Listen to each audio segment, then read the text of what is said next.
You know what I love? Sports. I love sports. Sports. When It comes to Texas A&M. Where are you getting this information? let me tell you. Welcome to TexAgs. I need to talk a little sports with you, Ags. David Nuño here with TexAgs Radio. Billy Liucci here on TexAgs Radio. Olin Buchanan. We will develop men, we will graduate players, and we will win championships on the field. The best way for us to win is to do it together.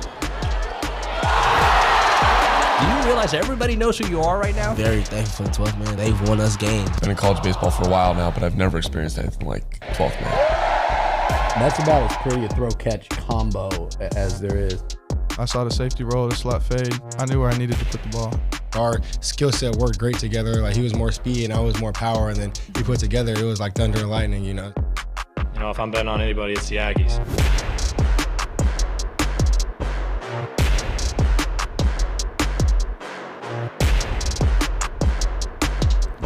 So the AP poll came out yesterday, and A&M coming in at number 20. And I want to kind of talk about how that compares to other metrics out there. Welcome into TexAgs Radio, presented by David Gardner's Jewelers, Rollo Insurance Studio, The Go Hour, presented by The Warehouse at CC Creations. David Nuño, Olin Buchanan, Tuesday, August 13th, 2024. The traffic is back. School starts tomorrow, buddy. Is that right? Or for the kiddos. No, not college kids, but didn't realize. You know, I got up early today, so I got into the office early, so I didn't catch the traffic. Okay. So, and I didn't, you know, of course, my kids no longer in high school, so I lost track of when they go back to school. So tomorrow they go back. Yeah, tomorrow they go back. And I remember my kids are not at an age where they don't your want to boys, go are they in the juniors now? They're going to be juniors, oh, yeah. Okay. But I remember a time though, that they couldn't wait for the first day of school. Oh. And now they're like, even the youngest one, it starts tomorrow. No, summer was so short, Daddy. That was me for like 12 years. I never wanted to go back. Right? But yeah, no, it starts tomorrow. So A&M coming in at number 20 yesterday. I think that's about what I would probably put them at based on the information I have. It's fair. Some might even say it's generous. When you go, well, they went 7-5 last year. But this tells me that more of the voters are paying attention, or maybe they're just reacting to the coaches poll. But if I saw a team that was 7-5 with a lot of close losses, and their starting quarterback only played 4 games and he's back, and you know, and then I looked at see who they got in the transfer portal, I might say, hey, you know, I got to put that team in the top 20. So I wonder what people do, like what's their metric? Keep that, thank you. Keep the poll there. What their metric is, because maybe A&M, they were a little generous with A&M, but you could go around and say, well, I think they were generous with Notre Dame, and I'm going to tell you why here in a moment. Okay. I think that they were generous with LSU, and I think they were generous with Tennessee. Okay. I'm not saying too off. Oklahoma at 16. And maybe because in my metrics, I'm thinking how they're going to do throughout the season. You know, it's a cloudy water, right? Because you can say what they are today based on the information I have today, which is kind of what I do. But then you can kind of navigate through how they're going to do on the year. And I don't see Oklahoma winning more than 7 games this year. They might. But like I look at that schedule, I'm like, ooh, those 50-50 games I'm giving to the others. So I think there were several teams that got a little bit of, like USC. I think they're a top 25 team because of brand. Their coach knows how to develop quarterbacks. But is that being nice? Yeah, when you go 7-5 in the Pac-12 with the Heisman winning quarterback and all that, he's supposed to be the first player taken in the draft, and you take him away and put them in a more difficult conference after going 7-5 or whatever, then are you better? Miami at 19. I think that's fair based on some of the additions that they've made. But if you look at Mario Cristobal's history, what makes you believe he's got one of the top 20 teams in the country? Right. So it just, and I'm not saying the poll's wrong. I'm just saying I'm curious how people come up with their metrics. Texas, they're a top 5 team based on talent. But I think the last time they were a top 5 team, to start the preseason, they fell out of the, they didn't even finish ranked at the end of that season. Yeah. Yeah, I'm not gonna I'm not gonna comment on that. That's happened too often around here. Oh, that's happened. But recently. Yeah. I'll say this. Look, I know a lot of sports writers that vote on it. Obviously not all of them, and they all have different metrics. Uh-huh. They're not told to have the same metric. Bet your conscience. What does your eye? What do your eyes tell you? Yeah. Well, yeah. Rank your conscience, and they even tell them, hey, just because a team is number one this week, even if they win, they don't have to be number one. They say, week to week. But, like, here's a team, Arizona at 21. Lost a lot of players. They were certainly deserving last year. Lost a lot of players. Coach. Lost a coach. I think they kept their quarterback, though. They did. So that's, that's in Fafita. favor. Yeah. But all the players you lost your coach, and now you're in presumably a tougher conference. Yeah. So is that the 20? Maybe. And do you need to watch all these teams to vote on them? Like what? No, because you can't. Right. Well, you can't. But like, do you? I mean, I guess you could. You could go how back. much? You could be stuck in your cave all day. But how much research goes into like? Are you looking at? I'm just talking out loud. Like, there's not one answer, right? But like, I'm gonna watch highlights of the top 25 teams every Sunday night to make sure that I know when I'm voting. Or I watch 2/3 of this game. I'm always gonna watch the top 5 teams and like whatever. I'm just curious how they figure that part out, because if I were to do it, I'd probably get it all wrong, because 97% of my watching is A&M and SEC. When I was a national writer, right, I used to try to come up with my own formula, and I had, like returning starters, and then how many were all conference, and right, and then but what if those starters weren't very good, right? And then your schedule, how you did the year before, So I try to put all these things into it, and then I come up, and you know what? If I'd drawn the names out of a bag, I might have been about the same. Right. It's kind of to be honest with you, to be fair to the writers, it's kind of like doing 24 and 24. Yeah, it's hard. It's very, and plus, what if, God forbid, but what if Georgia's quarterback gets hurt? Carson Beck, if he goes down, and I hope that doesn't happen. But what if it does? Well, it happened to Florida State last year. It did, and they didn't get. And into they still won. But they didn't get. I know. They didn't get into the playoffs. Right. That's a sore subject for me. Right. Even though I'm not a Florida State fan. And now with the transfer portal, then you got to take into account, the transfers and how look do you at think these impact transfers for this program, and how much of an impact are they truly going to make?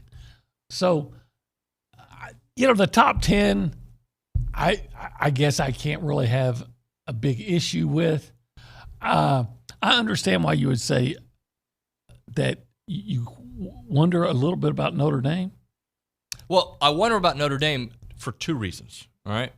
One is they lost their starting left tackle, and if the offensive line is... But that was probably voted before that. Is that when they do it? I think so. But okay. Well, I could be wrong. But based on today... Right. That's a reason for concern. And I'm sorry, I don't know about Riley Leonard. I know he's really good, but I don't know how... Is he better than the guy they had last year? Sam Hartman? No. Maybe not. Yeah, maybe he's much better, right? Yeah. Maybe he's much, much better. They do have a schedule that's just not exactly challenging. No, they got if they go 9-3, it's a disappointment on the schedule. Yes, I would agree. Like a real disappointment. And Marcus Freeman may be coaching for his job. But Notre Dame, to me, the Riley Leonard, he didn't have a spring, so I'm just curious. Like Connor had a spring. It wasn't the most mobile spring we saw him, but I think there's a little bit more body of work in the spring and in his career. And we're going to talk about Connor here in a moment. I just have questions about Riley. Yeah, look, a healthy Riley Leonard's a good quarterback. Very good quarterback. Just like a healthy Connor Wigman's a very good quarterback. Yeah. No doubt about that. If you want to be a part of the conversation this morning, you can do it, 979-693-1150. If you call that number, we'll pick it up on the Boss Firearms hotline. Let me tell you a little bit about Boss Firearms. They are Aggieland's premier gun and accessory shop. They've got all you need to build your next firearm. Check them out at bossfirearms.com. Obi, I'm going to read you something from Saturday Down South about A&M's ranking. Okay. I'm just going to read it out loud and tell me how you feel about this. All right. Because it basically took a bunch of different models and kind of showed where A&M is. And it says Texas A&M is an interesting case. The Aggies are ranked in the AP Top 25 as they begin the Mike Elko era, but this group of computer models suggests that voters are still too low on them. A&M is ranked between 9th and 16th in all 4 models, all relatively tight range for a program with a lot of coaching and roster turnover. A big wild card for A&M will be the quarterback health, as Connor Wigman has struggled with injuries. No, he has struggled with an injury. One time. Come on, guys. Be better than that. Despite being ranked 13 spots lower in the AP poll, Texas A&M is currently a 1.5-point favorite per FanDuel against Notre Dame in Week 1. Look. And I'll read you what it says here. Okay. The top of it says your AP poll, your model average, your SP+, your FPI, your K Forward, and your beta rank. And A&M is 13, 13, 14, 16, and 9 in the beta rank. Yeah. How many times we talked about this in the offseason, right? A&M was in a position to win every game in the fourth quarter, all right? They didn't, because that's what bad teams do. Yes. They find a way to lose, or they don't make the plays that make you win, right? I think there are those that look at the coaching change as obviously as a positive. But it's not just Mike Elko. It's Adam Cushing, right? It's Jay Bateman. And I can't remember the special teams coach, but the fact that you have one. Ish. You have Ish as well. It's Holman Wiggins. It's Tommy Moffitt. All these changes from a coaching staff that was highly underachieving. So the question Patrick is – Doherty, by the way, for the special teams. Okay, sorry, Patrick. The question is – with a new coaching staff and a healthy Connor Wigman, can A&M make those plays that they didn't make or avoid the huge mistakes that they made?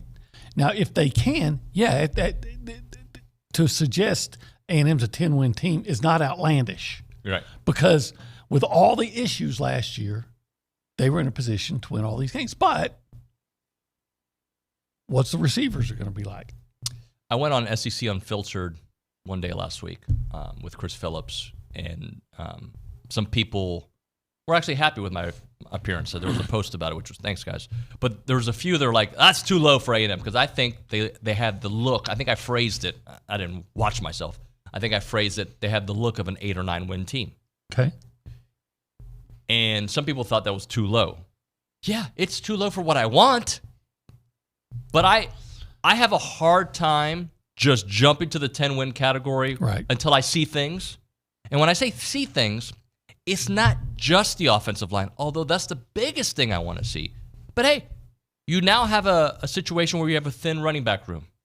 You haven't seen a lot from their wide receivers, consistent a lot, okay? Mm-hmm. Those are questions. They are. I don't have a lot of questions about the defense.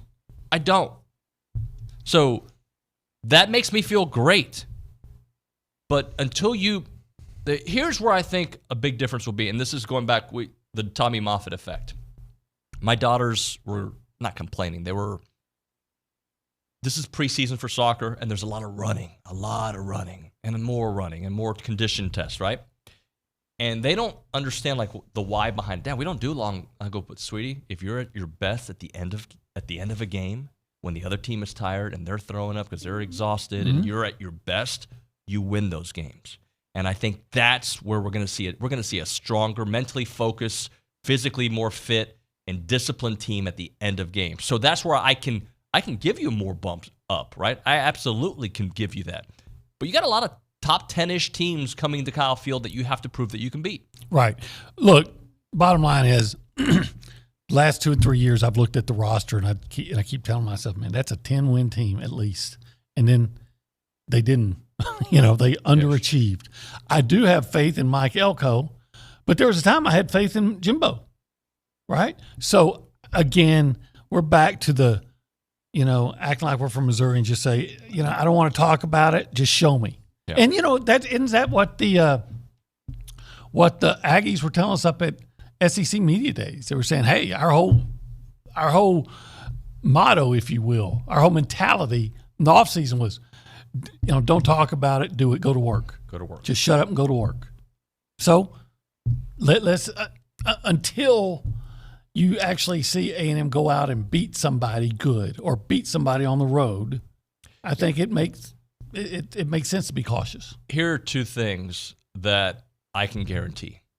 This A&M football team will be better than last year's team. I can guarantee that. Okay. And they won't frustrate me as much. That I can guarantee. Now, does that automatically mean, well, they got to win at least 8 games to be better? I don't even know if I think they're going to win at least 8 games. I do. But I'm just saying, how many times over the last few years did we watch a team and just get frustrated? Just, oh my gosh. 1 or 2, every team makes mistakes. That's part of the game. But the amount of mistakes, the inopportune times of mistakes, just like, why are we calling this play? Everybody in the stadium knows this play's coming. Why are we calling this play? OB would be right next to me. They're going to run to the left. Yeah. He's coming. A-chain's going left. Yep. Or whatever. Well, if it's A-chain, you'd probably get it. But anyway, I'm not going to get off on a tangent, but, they were just predictable. So this team will be better. All right? That's I'm calling it. Ooh, that's, big skins on the wall. They're going to be a better football team.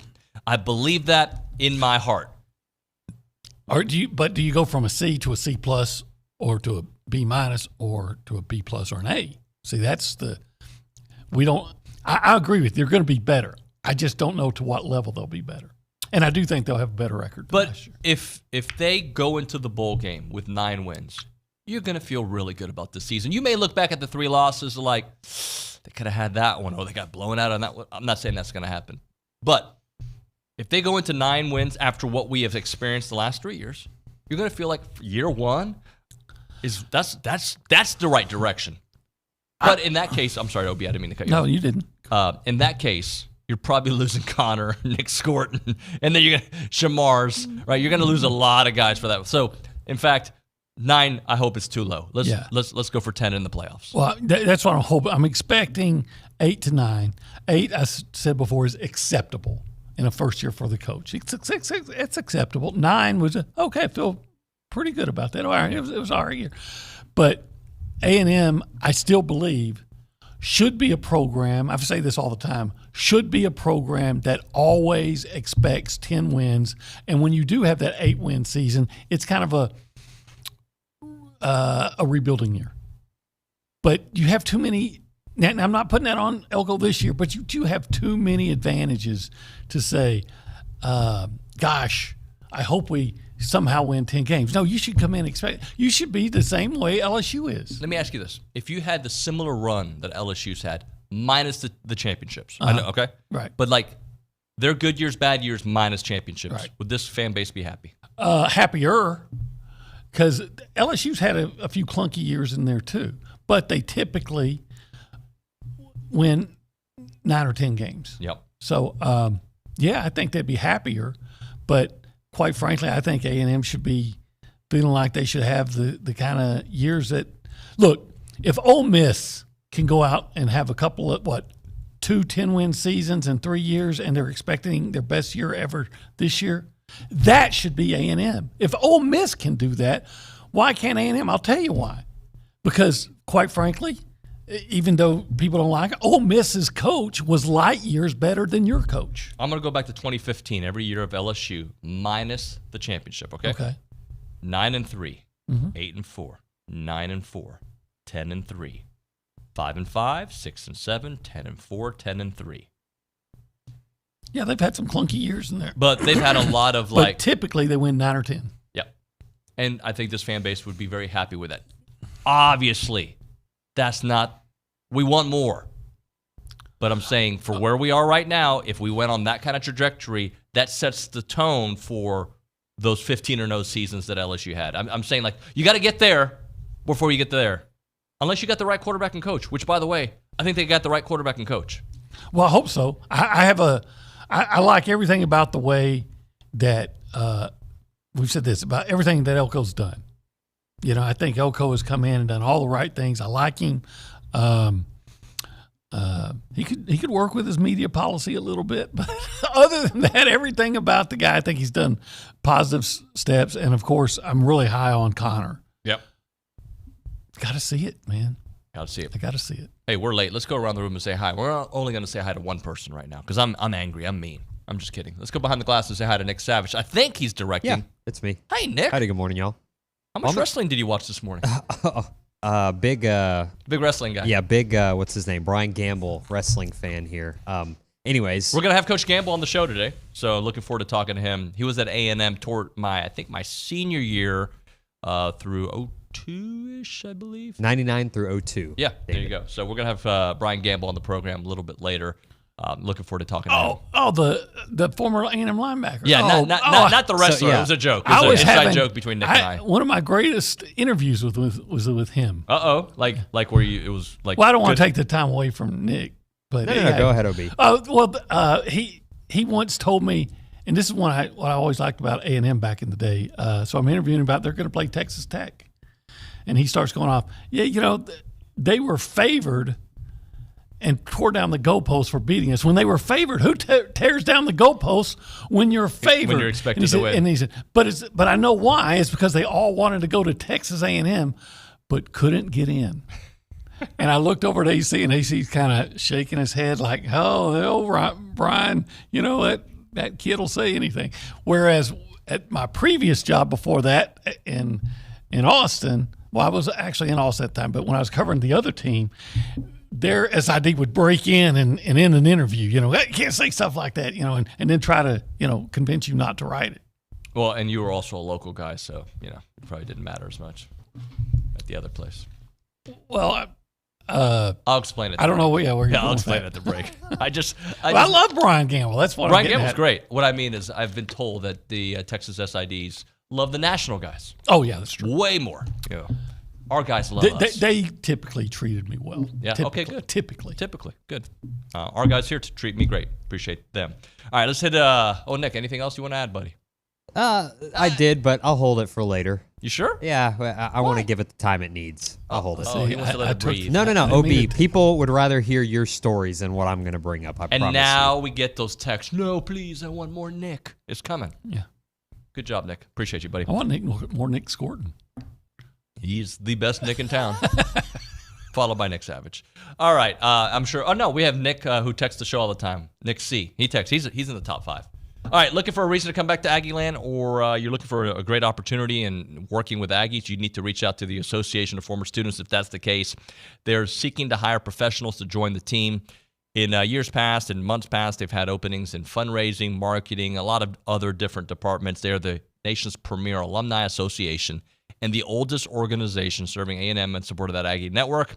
They play a part in every Aggie story from Howdy to here. Don't miss opportunities to help the association with Howdy socials, Aggie Ring Day, class reunions, Aggie muster, and everything in between. Join a team that exemplifies those Aggie core values of excellence, integrity, leadership, loyalty, respect, and selfless service, all in support of that worldwide Aggie network. If you're interested in joining a team or sharing with someone that would be a great fit, please visit tx.ag/association jobs to apply and get more information on each positions. It is the Association of Former Students.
It's TexAgs Radio. We are presented by David Gardner's Jewelers Rollo Insurance Studio.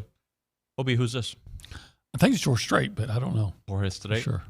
Time for 24 and 24, brought to you by FBS Appliance. They're committed to delivering an exceptional experience from start to finish. You can trust them to provide unparalleled service and support every step of the way because FBS Appliance is your trusted appliance store. Visit any of their 8 showrooms across Texas or find them online at factorybuilderstores.com. OB number 9 is a guy we talked about a little bit yesterday. Yeah, unfortunately, we won't be talking that much about him, at least from production value this year, Ruben Owens. Well, I think that just goes to show what was expected of him and why it's such a significant loss because here's a guy we all expected to break out. Yeah. And we're projecting him as, a top 10 player on the entire team. And he certainly has that ability, and it hurts that he's not going to be there because he's a weapon. And weapon in special teams, weapon out of the backfield catching the ball and making plays, weapon running the ball. He's a guy with a lot of potential that showed us how close he was to reaching that potential. Yeah. But it's one thing when you look at the measurables and say potential, but when you see a guy go out and actually perform and you see what he's capable of as a freshman, and then you're thinking, okay, the next year, a different scheme and better players around him and his own personal growth, what could he be? Yep. And, I don't know if he'd have been 1,000-yard back because A&M, I don't know if they're going to feature him enough, give him enough carries. But I would have been very confident that he was going to amass well over 1,000 all-purpose yards. Yeah. If you put in his ability to catch the ball, like you said, and run with it and return kicks. But, part of a good team, that's why it's called a team. It's not individual. It's team. And part of a good team is being able to overcome setbacks, even as great a setback as losing Ruben Owens is. All right, here's a couple notes on him. He appeared in 13 games, making 5 starts while registering a rush in every game and making a catch in at least 8 games. Earned SEC All-Freshman team honors after leading the league among all true freshmen in all-purpose yards. Look at this, 743 all-purpose yards. He had 385 rushing yards and 249 yards kick return. Recorded his first 100-yard all-purpose game after totaling 61 kick return yards, 35 receiving yards, and 7 rushing yards against Miami. Let's see, 23 stats, 101 rushes for 385 yards, 3 touchdowns, 3.8 yards per carry, 12 receptions, 109 yards, 9.1 yards per catch, and 249 yard kick return yards. Excuse me. Yeah, and one of the things that they're going to have to re-tinker with that Ruben would have been really well, and you touched on it, was his ability to catch the ball out of the backfield. And if you'll go back, you'll look at Kansas State the last couple of years. They've always had at least one running back, it seems like, with about 25, 30 catches. Yeah. So Colin Klein likes to throw to the running back. All right, they still can. Yeah, they still can. But Ruben would have been a heck of a weapon. Yep. We'll come back. I want to talk a little Connor with you on the other side, all right? Right now we're talking Varsity Grill House. You've been there, right? I have. It's good. It is. It is. Really good. If you like chicken fried steak, it's huge. You're a big chicken fried steak guy. I do like chicken fried steak, but I didn't have it when I was there. But they got a chicken fried steak as big as my laptop. That big? It's when the laptop is closed, right? But it's still as big as my laptop. It's not as big as my lap. I'm too fat for that. But it's a big ass chicken fried steak. I had a burger, and it was excellent. Yeah, I've had the burger there. I've had the tacos there. The food's fantastic. You got to go check them out. They're in here in College Station, obviously, off of Highway 6, next to the Academy. They are Aggie owned and operated, and it's got an awesome atmosphere. When you walk in, you're going to feel like it's like a classy sports. Oh, yeah. I don't want to call it a sports bar. Classy sports environment. Go to the right, it's a classy sports environment. Go to the left, it's a little more of a sports bar atmosphere. Right. It's got a little bit of everything. Varsity Grill House, your home for good times and great food. Hopefully, we'll see you there.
All right, we're back here on TexAgs Radio, presented by David Gardner's Jewelers, Rollo Insurance Studio, Go Hour, presented by The Warehouse at CC Creation, CZOB. I'm David Nuño.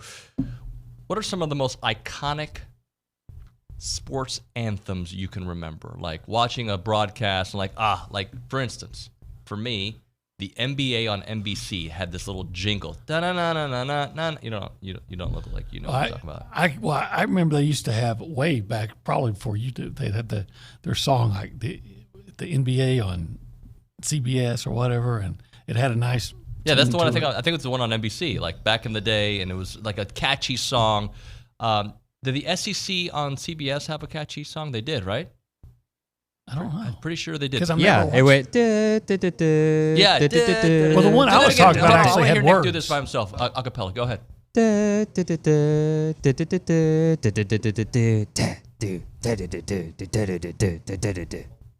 That's going to go on the rewind 100%. I just wish we got... yeah, 100%. Okay, the one I remember from the NBA actually had words. Oh, okay. Yeah, that's why. So there's a reason behind my madness. Okay. Well, I know like when I was growing up with the Cowboys, they had their way they would open up, and it'd be music, and they go, stand up, stampede, go you Dallas Cowboys, go. Rewind. How about, you remember the Oilers? The Houston Oilers. Houston Oilers number one. Never. But yes, that song. Yeah, that was a great song. You know they're going to hold the rope. Well, the reason I bring all this up is the SEC on ABC now has an anthem for 24. I don't know if this is like forever. Would you like to hear it and see it? Yeah, I would. Okay. I watched it this morning. I'm not going to even tell you my thoughts. Okay. My face probably told you my thoughts. Okay. I'm not going to tell you my thoughts. But I want you to watch. Okay, I'm going to watch. And then listen. I want you to count A&M moments. Okay. All right? And no, I'm not counting other teams' moments because A&M gets their moment. I'm just curious, okay? All right, and go.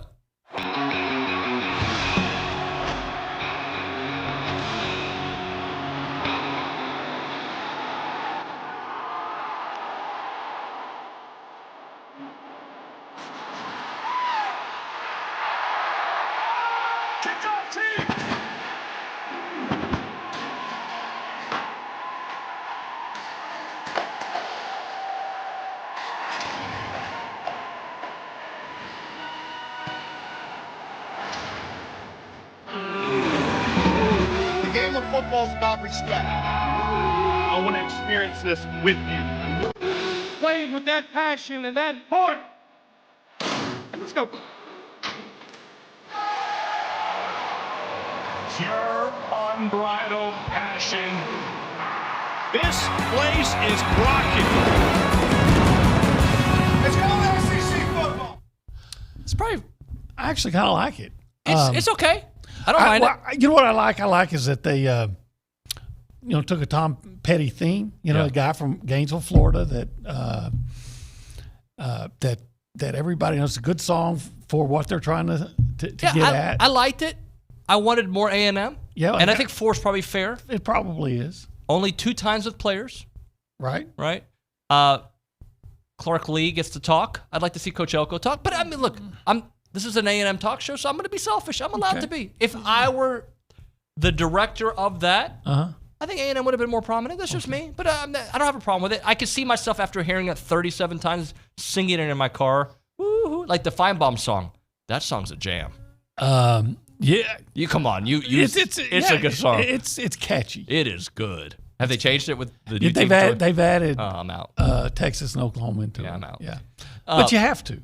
Yeah, I know. I was kidding. But that song, though, is pretty good. I've got a hot take on that, but I'm afraid I'm actually on the Feinbaum song. No, about what we just saw. But I'm afraid to say it because I become a villain to a lot of people if I say it. To Aggies? Yeah. You can't say that and not say it, but I feel like as your partner and as I'm kind of with you. I want to see more stuff that focuses on A&M football. I think there were some parts of A&M that are looked at as to represent A&M when it's actually a very small part of A&M.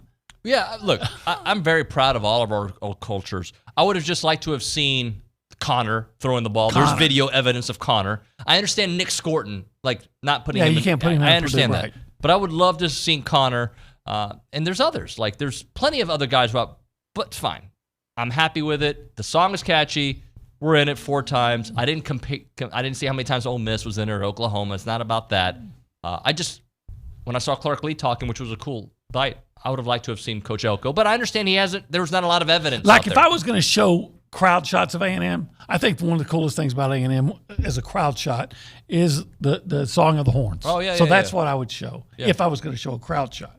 And I'd probably show one crowd shot, and the rest would be football. Woo.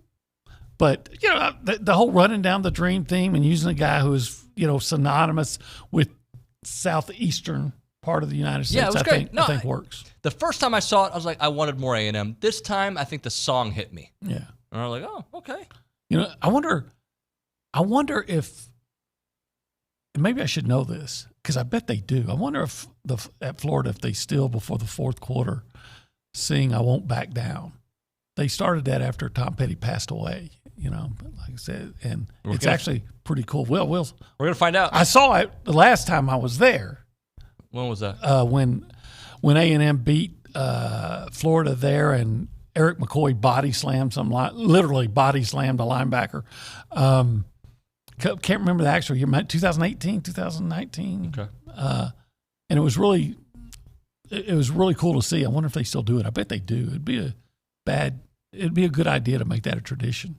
More production value for the show. I like when we use TVs, especially if I ever get a brand new studio. I'm gonna just want a bunch of TVs behind you. If I ever get like a bunch of them.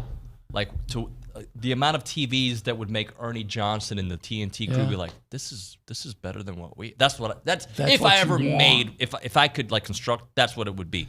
So, but I believe in production value. Yeah. And I'm pointing at this TV, but it's probably going to be that TV. But whatever TV it is, I want you to listen to our friend Jordan Rogers, who's always been high on Connor Wigman. Uh-huh. Always. Yeah, I like Jordan. Yeah, he's a very smart man.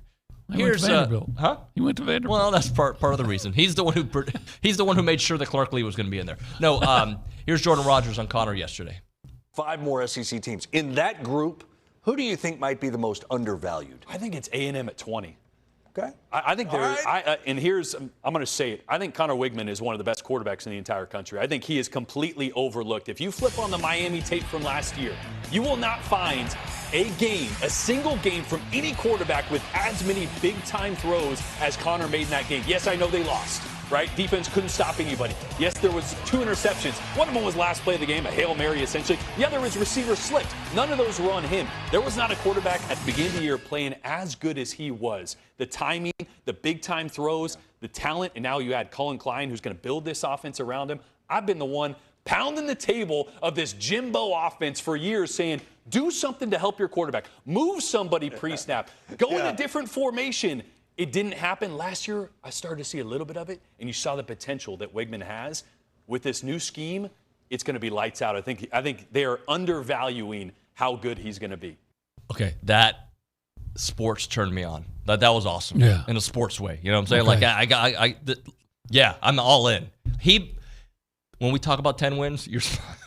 I'm loving it. You know what I meant, though, right? No, I'm loving it. You've got me interested. Yes, absolutely. Right? All right, I'm going to stay up past 10 p.m. tonight, honey. That's what he made me feel like. You know exactly what I mean.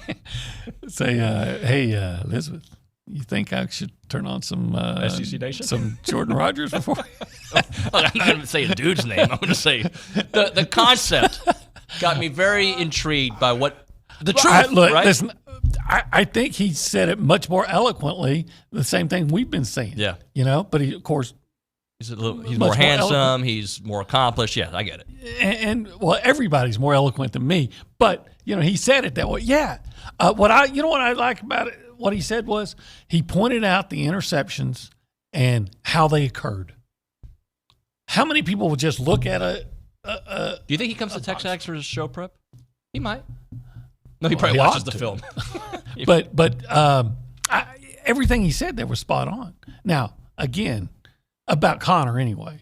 We'll have to see about A&M as a team. But Connor, I have no doubts about it. A&M undervalued at 20. Yeah, because, a lot of teams, you would say this. Take A&M out of it. Just if you told me a team has a top 20 defense and a potential number one draft choice at quarterback, how would you rate them? Just on those two things. Well, those are like the first two steps to putting together a great team. Yeah. Now, I've never seen a good team without a good offensive line. And by the way, something he said there that we've been saying too, but like his timing, the way it flowed, Jimbo didn't help his quarterbacks. Right. And he's like every quarterback minus Connor struggled. And Connor didn't really struggle. Like he got the offense moving at his worst, even in 22, right? He was moving the offense when he got there. Max had his moments, but the offense was stale at times. Well, let me ask you this. Yeah, I'll answer that. We agree that Jimbo's offense had gotten extremely predictable. Mm-hmm. Well, the defense knows that probably even more so than we do. The defense coordinator. Correct. Did that predictability?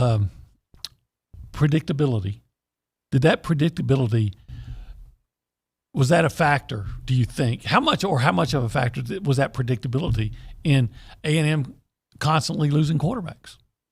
Oh, that could be because defense know what you're going to do. Hey, this is what they do here, and this is what we come at. We know to come at them. They're not moving guys around. They're in this formation. This is what they do. This is not going to be popular, OB. But I do also believe in part of what Jimbo said was it is about execution. And if you can know that I'm going to do this play, but can you stop me from doing this play? I think that is a big part of SEC football. Well, if you do that, that means if the other team knows what you're going to do and you do it anyway, that means you have a badass offensive line. 100%. And if you don't, then you need to do some things to help your quarterback and help your offense and maybe not be predictable. And then if you have both, you're going to the playoffs. Going to the playoffs. Let's hit a break here. We'll react to some of this. We'll read your text messages as well. Right now, we're talking about Heritage Films, Chance McClain's company. They make documentary films about family businesses, family ranches, and families, right? Your dad, your uncle. They tell these 2-hour documentary stories for your family. Then you can watch as a group and kind of just be emotional watching it and hearing the stories from the past. You can save it for later. It's such a cool thing. We did it with my pops, who's 94 years old, still with us, thank goodness. And I loved it. It was a 2-hour documentary where my dad talked about his time escaping Cuba, meeting my mom here in the States, and starting our family, and my first brother born, Alex born, and then, my part of the story. It was so much fun to watch it with him, with my kids, and I highly recommend it for any Aggie who's listening to this right now to call Chance McClain up and get it done for your family business, your family ranch, whatever it may be. 2-hour documentary films done the right way. It is Heritage Films. The phone number, 713-893-8341, 713-893-8341. It's Heritage Films.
This is a good one right here, OB. You like that one? Yeah, I do. It's TexAgs Radio, presented by David Gardner's Jewelers, Rollo Insurance Studio, Go Hour, coming to a close, presented by the Warehouse at CC Creations.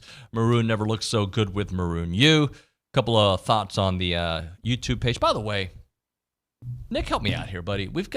We've been stuck on like 16,000.4 subscribers for a little too long. It's football season. Our numbers are back up. Yeah, I was about to say our numbers have definitely been up the past few days, especially yesterday.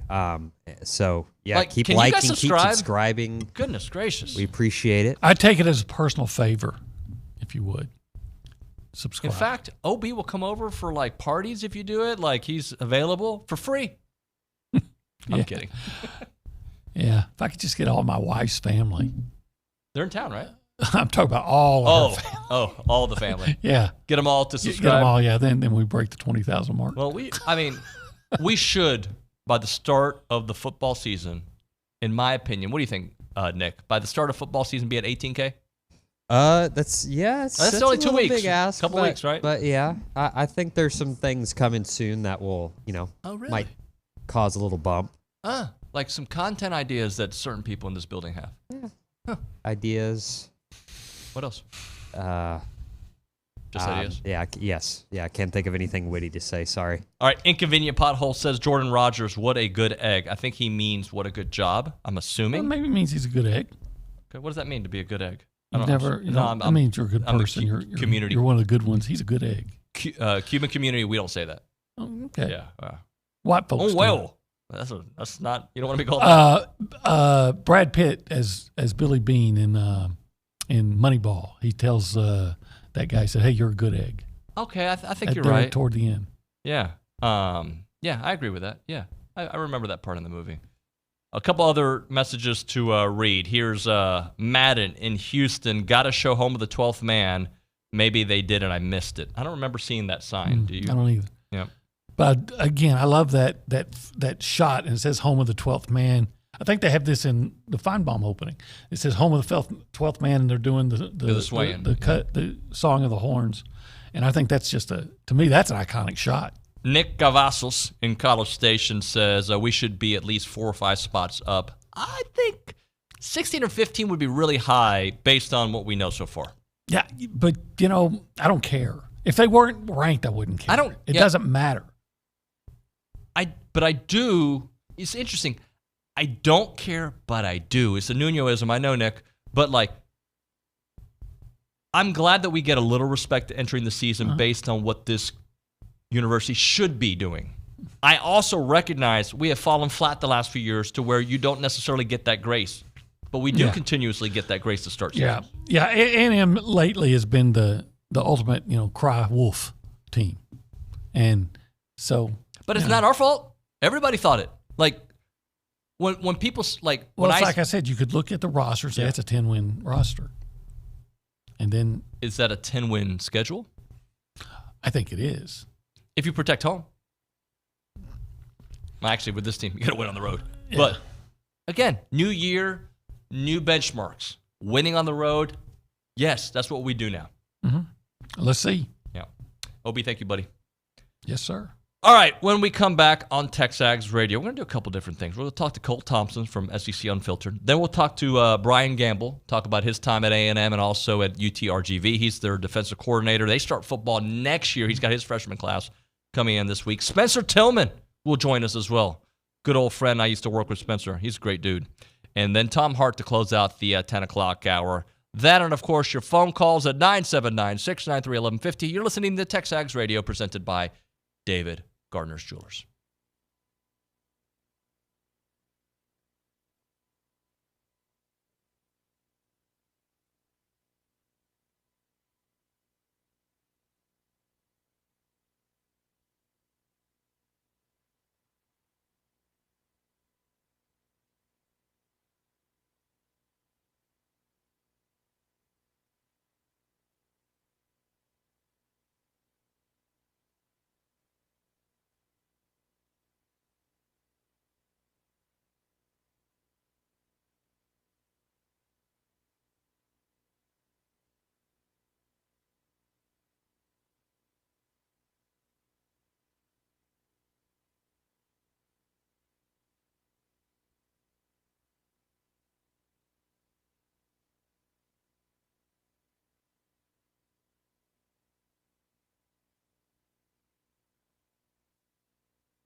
Welcome back into TexAgs Radio, presented by David Gardner's Jewelers Rollo Insurance Studio. Our next guest covered A&M for the last, I think, 3 seasons. Now he's covering the entire SEC with SEC Unfiltered. Cole Thompson joining us here on the program here. What's going on, buddy? How you been? I miss you. I miss everybody up in College Station right now. This is always my favorite time because we're so close. We get to see everything going on behind closed doors before the start of the season. So this is like a very happy moment for me to be able to be back on with you guys. Well, he's on the Boss Firearms Hotline. He loves Texas A&M. Even though he went to Alabama, you've got a lot of love for the 12th man. I will never shy away from priding myself being able to cover both teams very neutrally. I love being able to see what happened in 2022 when you got to get the walk-off against Alabama. Great game, great matchup. And I think A&M is absolutely getting slept on every single year, just like they are in 2024. Where else are you working these days? Because I know you're still covering the Texans a bit. So doing Texans Wire, so for USA Today, and then this on top of it. So I'm everywhere and anywhere all at once, I guess is the best way to put me. All right, so let's talk about the AP Top 25 that came out yesterday. SEC obviously well represented, as is the Big Ten. Any initial takeaways? I probably would have switched Alabama and Ole Miss at 5 and 6, just respectively. You look at what has been the moves made this offseason by Ole Miss.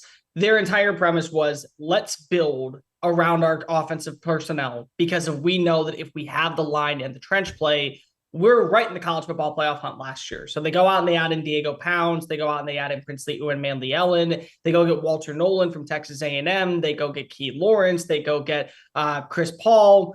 They add in the right pieces in the front seven. Even Isaiah Hamilton, the cornerback out of Houston, is a really solid player to where there's not many question marks. But Alabama, it kind of feels like that script A, I would say luxury tax right now. Take nothing away from Kalen DeBoer. He's a talented coach and a wizard architect when it comes to the offensive mastermind.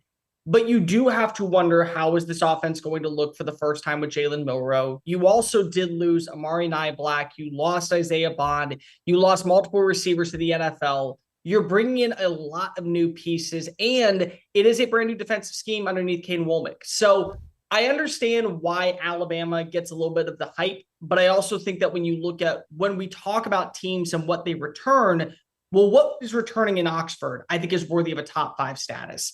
I think that also when you look at that 11 through 15 range, they actually got that perfectly when it comes to the SEC and when it comes to the other teams. You don't know what you're going to get in Nico Iamaleava at Tennessee. So you put him at 15 and you say, let's see where we get improvements. You know what you're getting from the high standpoint of Missouri, but let's see if they can get any better. That way we can justify not putting them in the preseason top 10. And then the same thing with LSU. I personally think that LSU is one of these teams that is not getting talked about enough because of the personnel that they added in, maybe as potent as the players that they missed out on. Getting a guy like Bo Davis for your defensive line is phenomenal. Same thing for Blake Baker at your linebacker defense coordinator.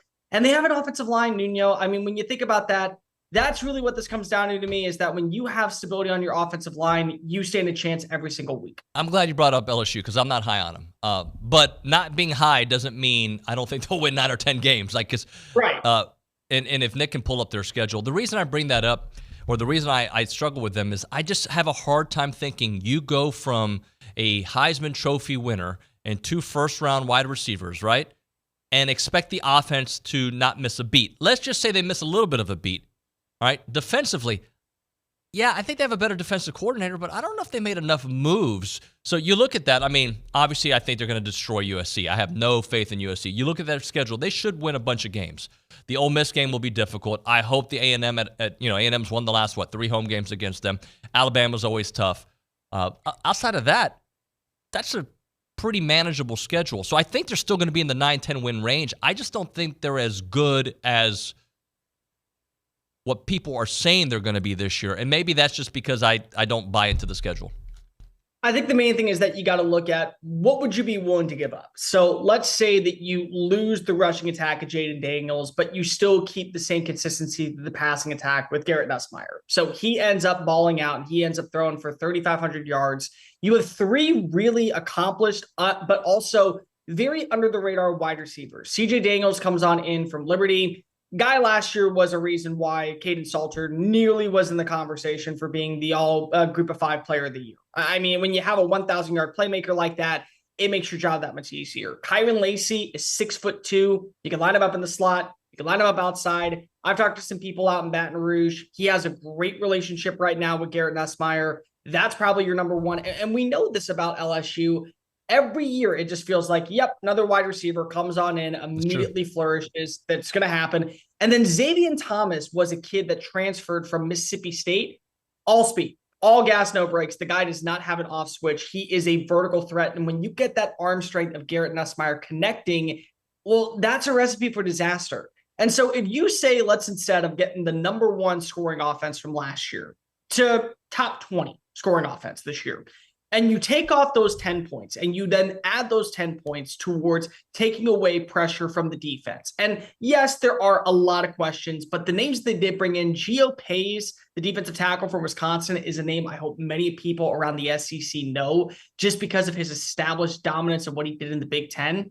If you get him to allow you to add more pressure, if you add him to give you a little bit more of that gusto when it comes to run defense, if you get 10 points taken off, I mean, this is still a 10-win team. And the difference between some 10-win teams in the SEC and others, it's a big brand. LSU is one of the biggest brands in all of college football. They are almost guaranteed a spot in the college football playoff at 10-2, even with a manageable schedule, where maybe you don't say the same thing about Ole Miss or the same thing about Missouri. What about A&M? If they find a way to go 10-2, are they a playoff team? Yes. The answer is always yes, especially on this show. They should. I'll give you that. They 100% should be, because of not only does it show you that you probably changed a lot of the issues that we saw for the last 3 years when I was there to being positives, mostly the offensive line. I would say also health plays a major factor, but you're also probably going to have 2 monumental wins. I personally think that the A&M scorches Notre Dame week 1. I believe that that's a 10-point victory for the Aggies. It's the way that you start off the year again for the Mike Elko era. That defense, people still don't realize, I think, how good Nick Scorton is. Like, it's so baffling when you talk to people around the SEC and they go, well, who's this Nick Scorton kid? He has been learning how to play defensive end for the first time in his career, and they basically in the spring game had to say, you know what, you're good. We don't need to see you get any more sacks. You don't need to kill our quarterbacks. Please just calm down. And so there's not going to be that off switch for him during the regular season. You got games against also LSU. I think that's a win. We know what they play like at Kyle Field, especially against the Tigers. I think if they get a win against Auburn on the road, I think that's going to be a better team than advertised.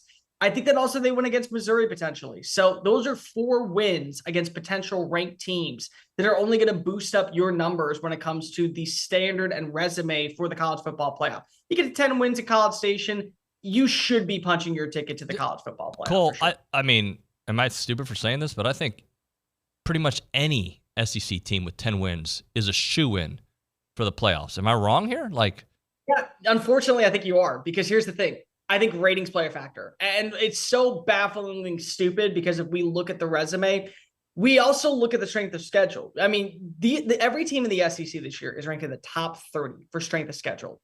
But unfortunately, the College Football Playoff Committee wants variety. They want consistency. They don't want to make it feel like it is a 2-man race and we just throw in a few other names to make other people happy and shut up. But that's kind of the case. And so does a 10-2 win Missouri squad master up to a 10-2 win Miami squad? Does a 10-2 Ole Miss squad master up to a 10-2 Clemson squad? And those are things that I think are going to factor in because of they not only want the ratings, but they also want to be able to have that consistency with the boosters all being happy and them saying, we're not just only focusing on the SEC. I think Ole Miss as a 10-2 is better than almost any 11-1 squad in the Big 12 or in the ACC. But unfortunately, they'll come up with an excuse to say, well, Miami's going to bring in a lot of boosters. Miami's going to bring in a lot of viewership. Notre Dame's going to bring in a lot of viewership. Potentially USC is going to bring in a lot of viewership. Penn State's going to bring in a lot of viewership. We have to make it fair to where if there are 5 or 6, I think that there's potentially 7 teams that are 10-2 in the SEC when all is said and done. You're not getting 7 teams in for the SEC for the college football playoff. No, but if you get 4 or 5, I don't think there's going to be that many 10-win teams in the SEC. I don't see that. So something that struck me earlier, we were talking about Connor on the program, and I made the point, if A&M has the kind of season that I think they can have, right? That's the word still, can have. he'll probably be in the NFL next year. And then I look at the SEC and I'm like, man, the quarterbacks in the SEC in 25, and I'm already jumping ahead to 25 for a quick moment, but like Jalen's probably gone. Quinn Ewers is probably gone. Carson Beck is probably gone. Like there's going to be a lot of change in the SEC outside of maybe Nico at Tennessee. Don't ever jump ahead. We got to just focus in on right now. Of course, Nuño, you know the rules, but if Connor's gone, if Connor comes back, there is an argument he is the best quarterback in the SEC for 2025, if he is to come back. Because here's the thing, number one, I'm tired of hearing national pundits say this is an injured-prone quarterback. Guys, he's had one injury his entire career dating back to his time at Bridgeland High School, and it was one major foot injury. The guy was going to be a multi-sport athlete underneath both baseball and football when he first committed to Texas A&M. So he's not injured-prone. Let's get that out of the way. But also, I've seen what the potential is of this kid. I've been able to watch with my own two eyes in practice and on game days. He has every intangible you want to be not only one of the best quarterbacks in college football, but one of the more polished prospects coming out in the NFL draft. And if he sticks around for one more year, especially in this new era where NIL may factor in, you may not like your numbers or your draft trajectory, so you do come back, he'd be the number one guy. But also, you look at the other guys that are in the system. Nico Iamaleava is going to be the favorite. I'm very high on Jackson Arnold from Oklahoma. I know there's been speculation about him with the turnovers. One bowl game is not enough for me to be deteriorated by his success of what I saw when he was at Denton Guy. I know that he has everything that you want to be that difference maker. I think Lenora Sellers at South Carolina is another name just to keep an eye on. They were talking about him last year in Columbia, just as one of these guys that maybe we got some packages that we can work in with him alongside Spencer Rattler. They ultimately didn't, but he's 6'2". He's a big burly type of running back. He wears rec specs, which automatically boosts up his morale and his coolness rating in my book. So there is going to be a lot of questions when it comes to who takes over as QB1 in the SEC. I think if Wegman comes back, he's the clear front runner. But if he doesn't, you're probably looking at a combination of Nico versus Jackson Arnold. By the way, why can't Connor be one of the top quarterbacks in the SEC this year? Like, why do we got to wait for next year? Like, I mean, what we've seen him do, and look, I get it, maroon goggles, I get it, right? But what we've seen him do when healthy, and again, like you said, one injury, when healthy, he was playing like a top 5 quarterback last year with an archaic offense. Why not now? Oh, I think he could. I'm just saying, as of right now, I'm a wait-and-see type of person. That's always how I am. I know what I'm getting in Jackson Dart. I know what I'm getting in Carson Beck. I know what I'm getting in Jalen Milroe. I know what I'm getting in some of these other quarterbacks. I know what I'm getting in Quinn Ewers. I have more questions when it comes to Quinn Ewers than I do with Connor Wegman. I'll just throw that out there right now. When it comes to what I can believe and what these quarterbacks can do, you have to remember that last season, not only did Quinn Ewers have one of the best run defenses in all of college football to get him the ball back. He had 2 elite wide receivers in Xavier Worthy and Adonai Mitchell, plus a security blanket at tight end in Jatavian Sanders. Connor Wegman had Anaya Smith and insert who else could be here, because if we didn't really know what it was. Donovan Green coming back has lifted my heart because I just loved watching that kid play when you saw that connection at the very end of the 2022 season. I'm a wait-and-see type of person, Nuño. You know this about me. I got to believe it.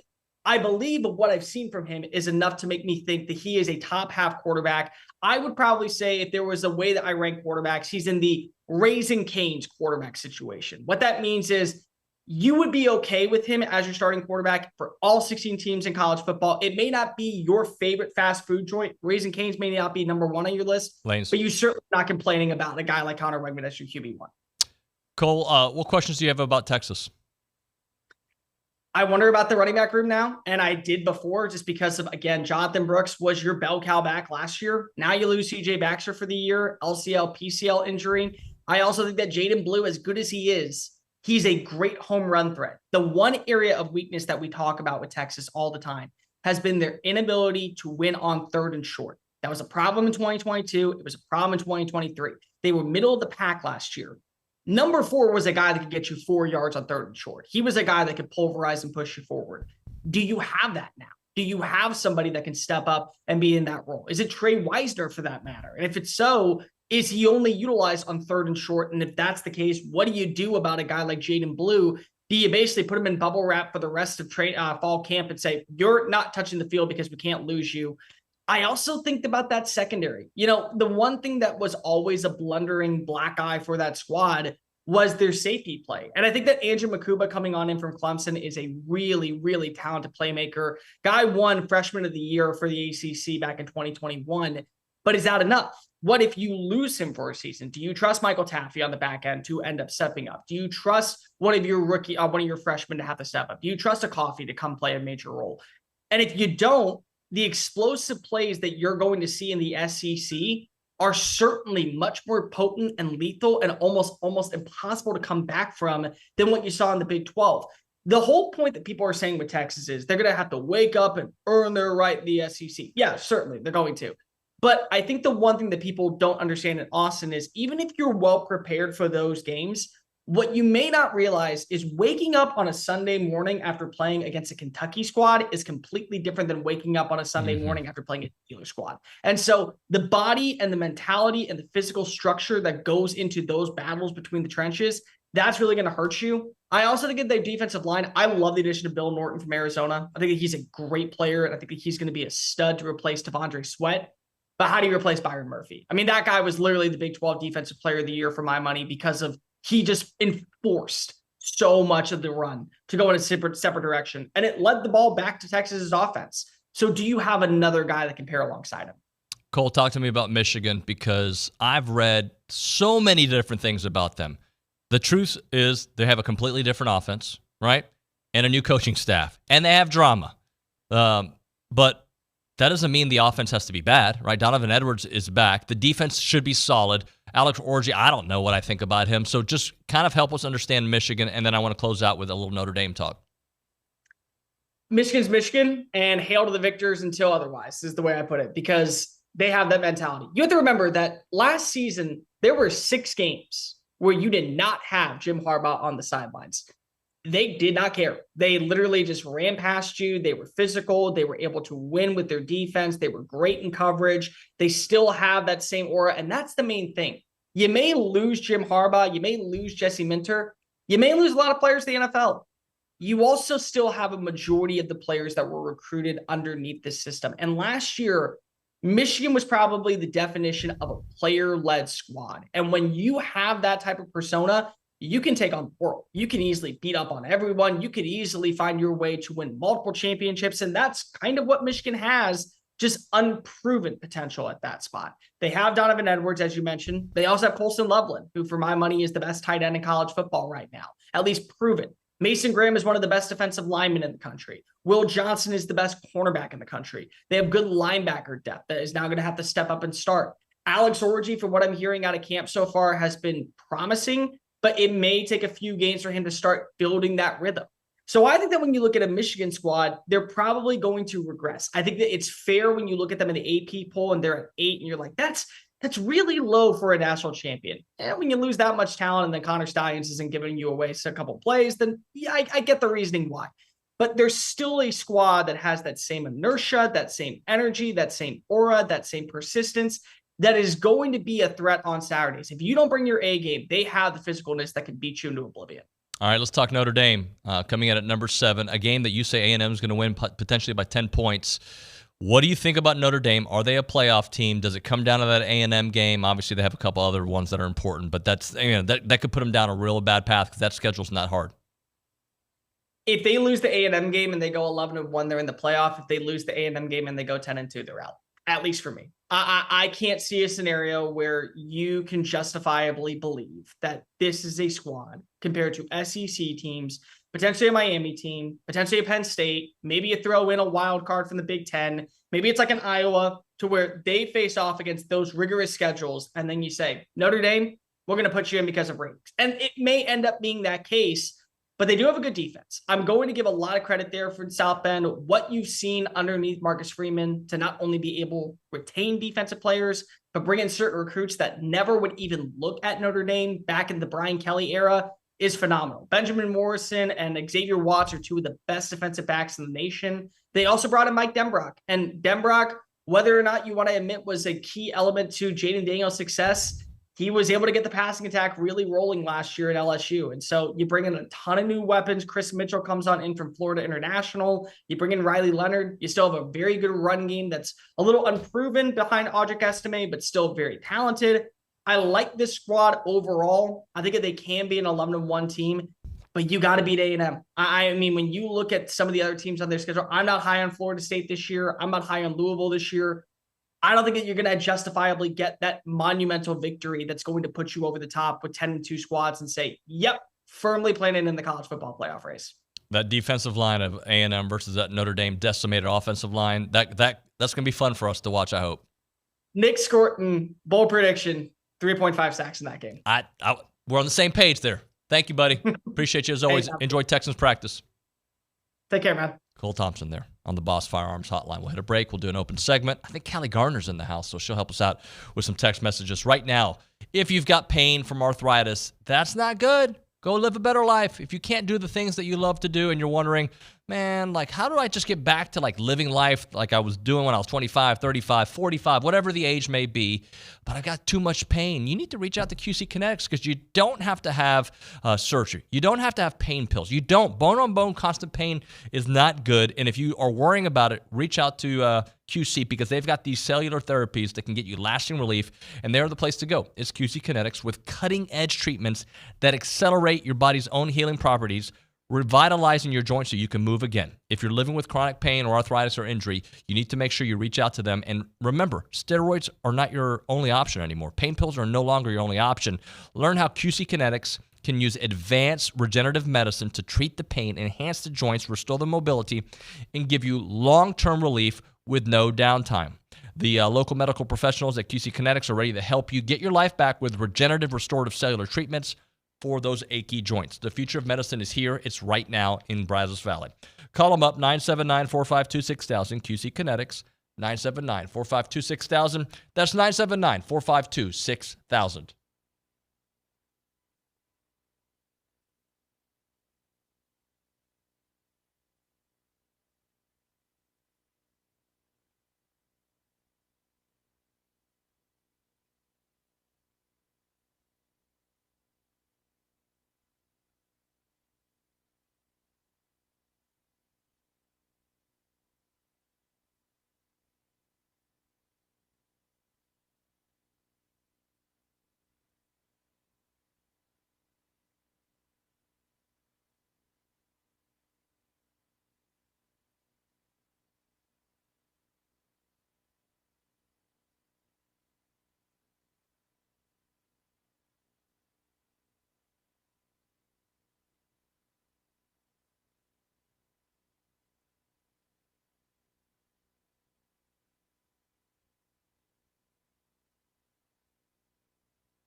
Bueno, ¿cómo estamos? TexAgs Radio, presented by David Gardner's Jewelers, Rollo Insurance Studio. So I go upstairs to get some coffee, and I get assaulted by Riley Pui, who tells me, I heard you had some bad takes. And Nick, you want to tell the world what your problem with my takes are? Yeah. Well, I think I've worked with you for how many years now? Three? Going on 4 years? Yeah. And you've definitely earlier today said your worst take of all time, which was that you enjoy the Paul Feinbaum intro song. That song, it's not jams. Good. It's what's wrong with you? It's not my favorite. In fact, I'd have it as a rejoiner. No thanks. If Emily can find it as a rejoiner, I'll ask Louie to make sure she gets a bunch of vacation one day. Not anytime soon, but one day. One day you'll get vacation if she can find it. Callie Gardner at the Angry Elephant Youth and Social Center. You're on my team on this, right? It's a great song. Absolutely. I'll back you up on this one, David. It's fantastic. I love it. Who hates it? I actually want... Why am I hitting the table so much? I'm like punching it. Like, arr. I want an actual... I know Philip will text me directly, but I want people to tell me, what do you guys think about that? I think that song is awesome. And let me clarify. This isn't a shot at the show or Paul Feinbaum. He's a great friend of the show. I just don't like the song. That's all. That's all I'm saying. What's wrong with it? It's just... It's really the good. Aggies romp. What? What does that even mean? Okay, maybe the lyric isn't as... That goes into it. It's not as good as Nas rapping, right? But whoop, there it is. It's catchy. It's very catchy. My dad likes it. My dad will sing it in the car when nothing's on. It's Tricky by Run DMC, Before You Were Born. The lyrics are kind of average. But what would Stephen McGee say? It bops? Is that what the kids say? Bops? I mean, sure. Yeah. It works. That's a term that works. That's the right Callie, context. got to carry this convo. I got to do some work. Okay. We're going to move on to a different topic, but I want the olds to, because the olds are probably changing the station like when we talked NBA yesterday, but I want the olds to that are my age and above, do you guys agree the song is good, or am I on an island by myself? No, I mean, we already have one text that says that song sucks. Okay. So. Well, Dan 76, he was born in 1876, of course. All right, tell me what Santa Ana was listening to, Dan. I'm kidding. I know you're 1976. You graduated. I get it. It was a joke. All right, what else do we have? We have a text from Bruce in Belton, and he says the 4 biggest upgrades are Elko, Klein, Moffitt, and Scorton. Elko, Klein, Moffitt, Scorton. And I'm going to throw in one more. It said upgrades, right? Yes, it said upgrades. Quarterback room. It's an upgrade, guys. We've got quarterbacks that have SEC experience. Marcel Reed played in a bowl game, was fantastic. Jalen Henderson has seen some fire, and Connor Wigman is healthy. Quarterback room is good. It's great. It's fun. It's awesome. What other word can I use? Fantastic. It's like that Feinbaum song. It's really good. Let's do another one. We have a text that says if Nick keeps singing, you hit 20K. So we have to. Is that his mom who texted that? No, it actually wasn't. I don't think. You were in a meeting, Callie, so you didn't hear, but Nick did sing to start off the show. Oh, okay. What did he sing? It was the SEC on CBS song. He hummed it more than sung it. Should he do it again? No, he's busy right now. But when was the last time you did karaoke? Me? Yeah. Oh, we do karaoke at the ranch all the time, so I like to sing karaoke a lot. Yeah, I don't do karaoke. I'm not good. That was not me saying that I'm good or me volunteering to sing Can you do it sober? Yeah, of course. What? Okay. I didn't know. I'm not part of the drinking community, but if I were to do, I'm not part of the karaoke community either. I've never gone to those meetings. I would have to be on drugs to have a good time. And I don't even do drugs. Team anti-drug. Nancy Reagan right here. Absolutely. Let's hit a break.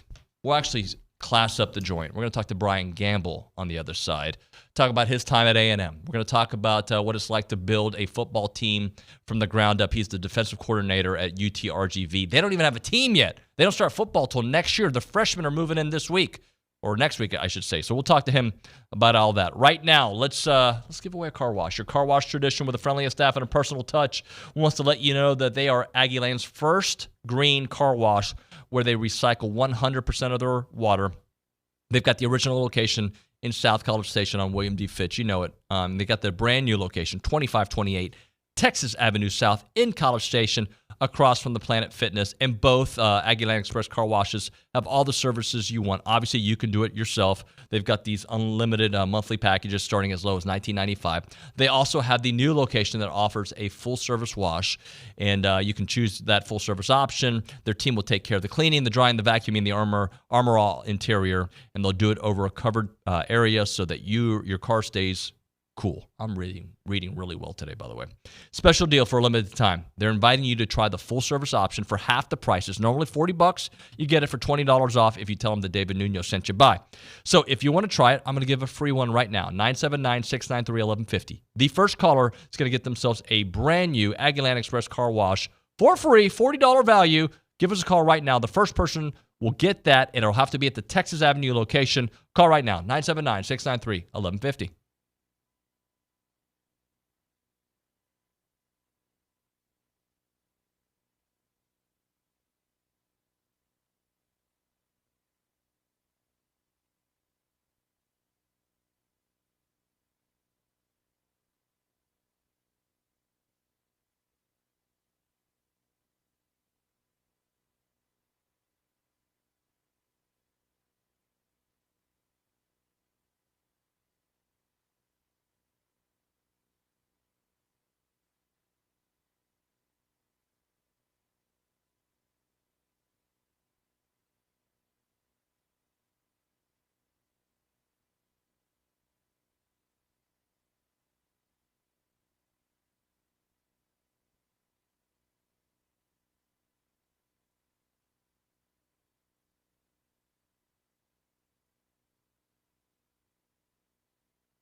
Finally, we got a good song on the show. That Paul Feinbaum song rocks. I can't even speak English. Welcome in the TexAgs Radio, presented by David Gardner's Jewelers Rollo Insurance Studio. All right, I'm excited about our next guest. He was a 4-year starting linebacker under R.C. Slocum here at Texas A&M from 1999 through 2002. 47 starts. He racked up 341 tackles.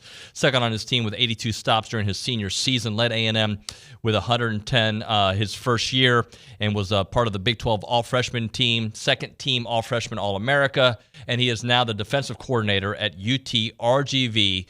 On the hotline is Brian Gamble. Welcome, Brian. How you doing, buddy? Hey, man, doing great. Glad you guys are having me on. Thank you, buddy. He's on the Boss Firearms hotline. We talked a little bit yesterday, so happy to get you on the show. I guess first off, let's talk about your professional career before we go into some of the A&M topics I had for you. How is it to build a program from the ground up, right? Like, you guys don't start playing until next year. Correct. Yeah, it's been pretty wild. It's been exciting. You know, I'm kind of like a challenge. And fortunately, I've been through this before. When I was coaching at UIW, I was a part of that first staff that started that program. I wasn't necessarily on the beginning staff because when you start a program, you kind of hire in waves.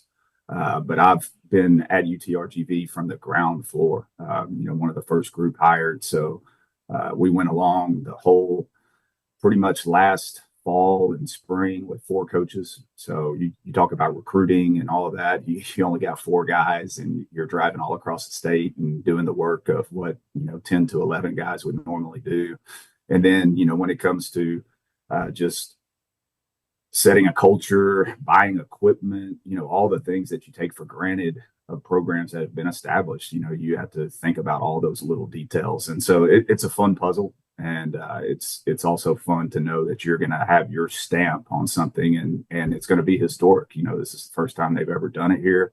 So no matter 100 years down the road, whatever it may be, you'll always be remembered as being one of the first.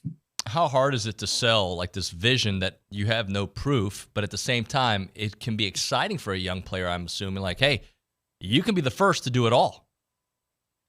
And that was the big selling, is the opportunity to be first. I mean, it's rare now because of so many things that have been established to be the first to do something. So, that was a big selling point for us to be trendsetters, to come in, be the first, to be, leave your legacy, to be historic. And then just some of the opportunities that we're going to present. Our head coach, Coach Bush, was on the first staff at UTSA, building that program, along with myself at UIW, and just the way that things are set up here are going to give our young men an opportunity for success and for success early. UTRGV had a great vision before starting the program of getting facilities in place, getting infrastructure in place. So when we looked at the opportunity, it was going to be hard because it's brand new, but there are things in place that would give us an opportunity for success early. Last question about it, just what are you allowed to do? So you have freshmen moving in next week, I think. I mean, can you scrimmage other programs? I don't even know what's allowed as you're building up for that first season. Yeah, we can't. We looked into all facets of NCAA rules to what we would be able to do without, wasting a year of eligibility for these young men. So really what we're going to do is basically bring them in. They're all going to redshirt. It's really a great chance for us to, they're not going to be on scout team. They're not going to be, they're going to get to learn everything that we want them to know going into the 2025 season at a pace where it's not breakneck, where a lot of these guys are freshmen. So they get to learn how to be college students without the stress of preparing for games and all of those things. And they're going to be involved because, again, like I said, there's no scout teams. Everybody's going to be competing against each other. Everybody's trying to earn a spot. And we're going to try to make it fun. I mean, clearly, there's always that carrot dangling of playing games, and we don't have that. So we've got to be inventive in ways that we can keep it fun for the players, keep it competitive, but still, try to get something out of this fall that's going to be helpful for us going into 2025. Let's talk about one of your other passions, Texas A&M football, and Coach Elko taking over here, a defensive-minded head coach. Your thoughts on what he's been able to do since he arrived in Aggie land there in December, and your expectations for this year? Yeah, I was excited to see Coach Elko get hired. Had the opportunity to meet him once or twice on the road recruiting. Was always impressed with his defenses, and just from a schematic style, from a style of play. Clearly the statistics showed when he was there, what he was able to do with that product. And then you see him go to Duke, and which is traditionally a pretty hard place to win, and to do it at a high level. And then he comes in, and there's not a lot of razzle dazzle around the program. He just put his head down and went to work and recruited his tail off. And so that's kind of what A&M's always been built on. It's just, hey, we got a bunch of hardworking people. Let's go to work. We don't need to talk a whole lot. Let's let the product kind of show for itself. So I'm excited to see what he does. I know there are a lot of high expectations around the program, which there should be, but coming from this side of it as a coach, anytime you're going into year one, there's, kids are going to have to learn a new language, essentially. There's probably going to be some differences in the way the programs run, and there's a learning curve. But, from a talent standpoint, I think they've got a talented roster, and just how quickly they gel and learn and put everything together, will kind of, I think, tell the tale for season one. It's never as simple as a talk show host makes it sound. But to me, you've got QB1, you've got a head coach, and you got a good defense. I like their chances at the end of games with that kind of recipe. Oh, absolutely. And I still think, football goes in cycles. And, particularly from a schematic standpoint we all went through the air raid spread system, and the defenses were behind. Well, now, the defense is kind of caught up to that. So you see it's become a little bit more of a defensive game as it was back in the 90s. So, it's all cyclical. And I think, having a defensive head coach, and you look at the programs that have been successful, Alabama, Georgia, those are two defensive-minded head coaches that, weren't stubborn in what type of offenses they ran. They adapted to be up to date, with the style of offense, but it was definitely a defensive mindset and defensive driven, and typically that brings success. Well, let's talk a little bit about RC and what he meant to you, and your time here at Texas A&M, what he still means to you. Yes, Coach Slocum was a great mentor, and hired a lot of good coaches. And I still talk to Coach Slocum at least once a year. My position coach was Alan Waddell, which I know he comes on the show from time to time, and Coach Waddell and I are still very close, to this day. And part of the reason that I got into college coaching is my dad was a high school coach, so I knew I wanted to coach. I just wasn't sure what level I wanted to coach at. Was from my experience at A&M, and also with my experience with Coach Waddell. What he was able for that time in my life, how he impacted me. I was like, well, if I have an opportunity to impact young men the same way he impacted me at that stage in life, then that's what I want to do. So yeah, and keep up with a lot of the former staff, not just that coached me on defense or positionally, because there's been a lot of great ones come through there, and they've been great mentors to me throughout my career. Probably not a fair question, but who's probably the most impactful elite player that you played with here at A&M? Man, there were so many. I think the one that impacted my career the most, and fortunately I was on the 98 team, which had so many great leaders. They were all seniors, and that's one challenge that, not to bring it back, but that's one challenge that we have is when we were freshmen coming in, we had Dat Wynn, Dan Campbell, Rich Cody, Warwick Holdman, all of these guys to look up to and learn how to do things. We've got freshmen coming in and they have no clue how to operate in a college program. So, we're going to have to be the catalyst for that. But I would say Dat probably had the most impact on me, because I sat in the meeting room with him every day. I saw the way he worked, and I tried to emulate as much as I could. Now, I wasn't as good as that, but I tried to see, how he did things, how he approached the game, how he played the game, and tried to incorporate as much as I could into my, into my game. You just mentioned some legends, man. Like I'm thinking about your era of A&M when I was here in school. I graduated in '99 though, but Warwick and Dad and Dan Campbell, just some names, and I'm hoping that this year's squad has some of those names that we're going to remember 20 years and 30 years from now.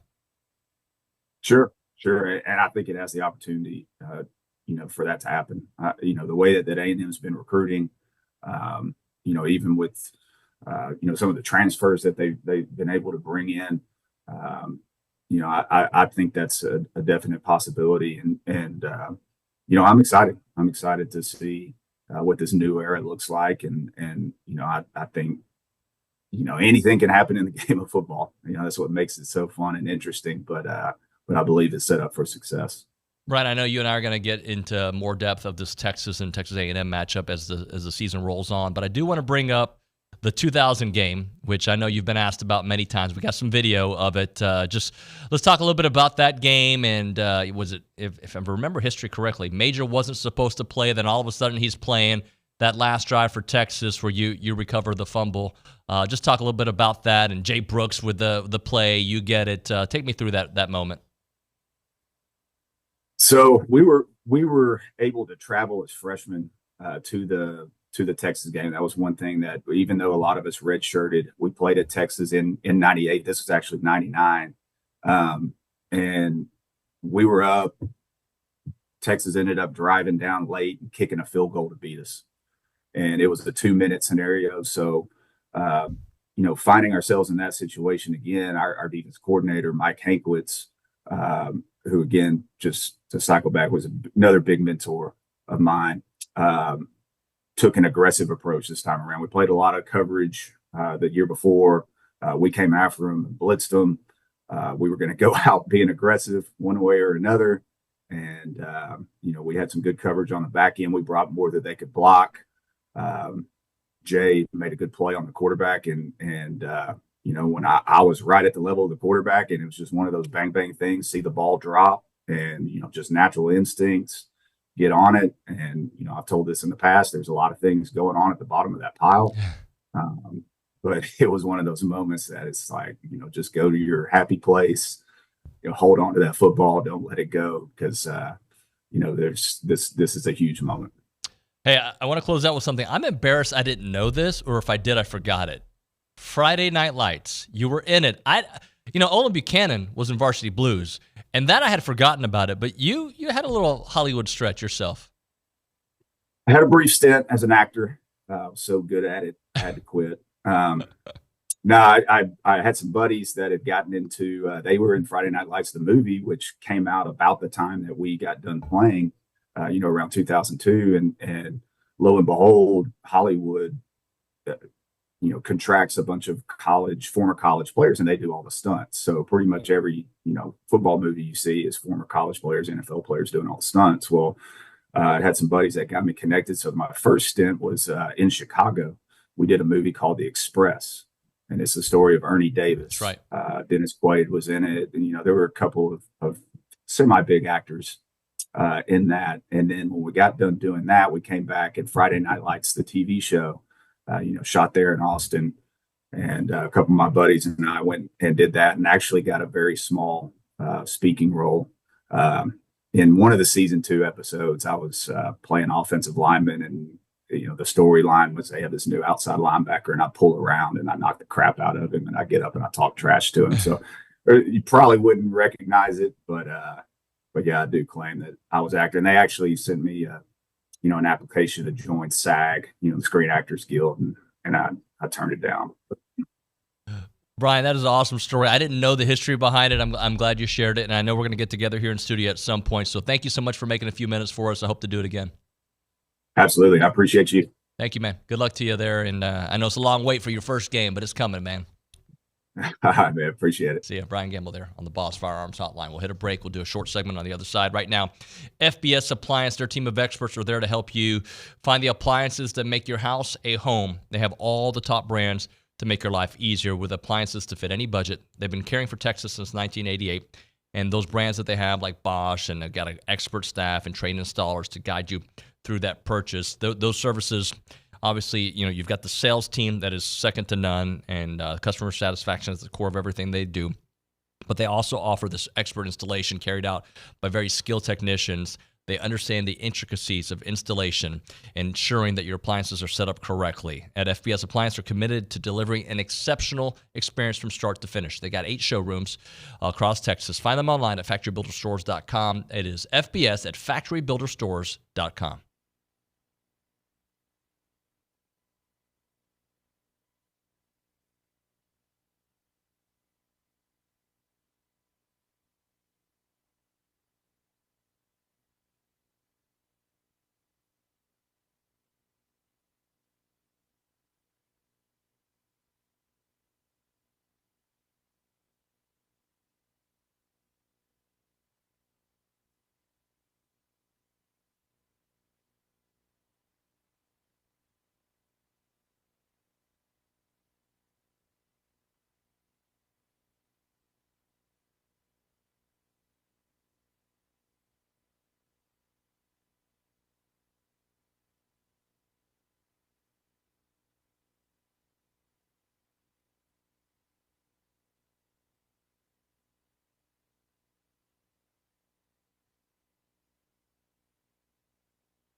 Emily, you're good. You're having a good day back there. It's TexAgs Radio, presented by David Gardner's Jewelers Rollo Insurance Studio.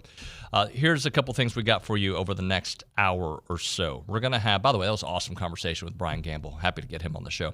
Spencer Tillman, Oklahoma legend and good friend, will be joining us at 10 o'clock. Tom Hart at 10:35. Let's go to the Angry Elephant News and Social Center. We got about a minute left in the segment. Carlita, what do we have? We have a text, and I think we've probably touched on this a few times from UNOB's perspective, but David still wants to know what your honest prediction for this year in football is going to be. Guys, I'm not Paul Fein. No, I'm not Skip Bayless, right? I'm not Stephen A. I don't have these out, like these takes about they're going to go 9-3. Because I don't go line by line. I think there isn't a game on their schedule that A&M shouldn't win. And that includes Texas. They should win. They can win every game on their schedule.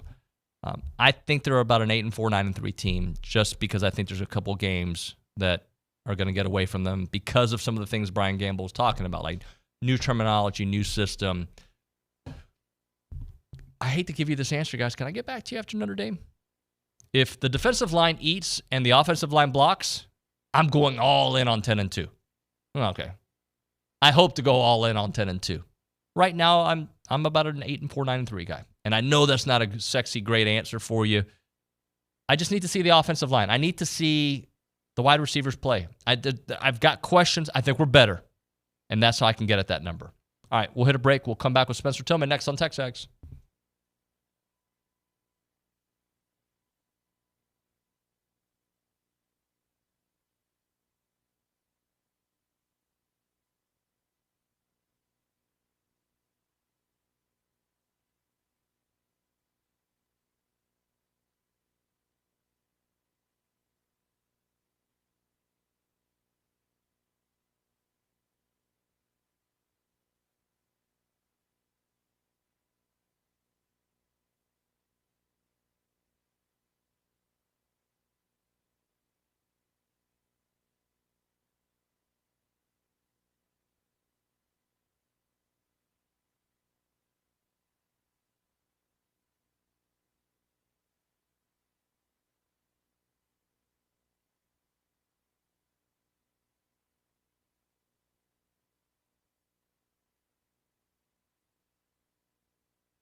Emily's on fire today. One of the best songs she's ever picked. It's TexAgs Radio. We are presented by David Gardner's Jewelers, Rollo Insurance Studio. We hope to have Spencer Tillman here on the program in a few minutes. I know he's got a couple things going on. When he does join us, he'll join us on the Boss Firearms Hotline. They're Aggieland's premier gun and accessory shop. They've got all you need to build your next firearm. Check them out at bossfirearms.com. All right, a couple things we'll do in the meantime. We'll try to see if we'll get a text message or two, and then I'll try to start to introduce some topics as we wait for Spencer to join us. Callie Gardner at the Angry Elephant News and Social Center. Yes, we have a follow-up question from a text earlier from Bruce and Belton. And he was the one that texted it about the 4 biggest upgrades. And he says, what are the 2 biggest single-person upgrades from any college football team from last year to this year? I could argue that A&M has the 4 biggest upgrades. And if this is true, then 10 wins would be the floor for the Aggies this season. To me, there's no way, like, just because you do this doesn't mean that, right?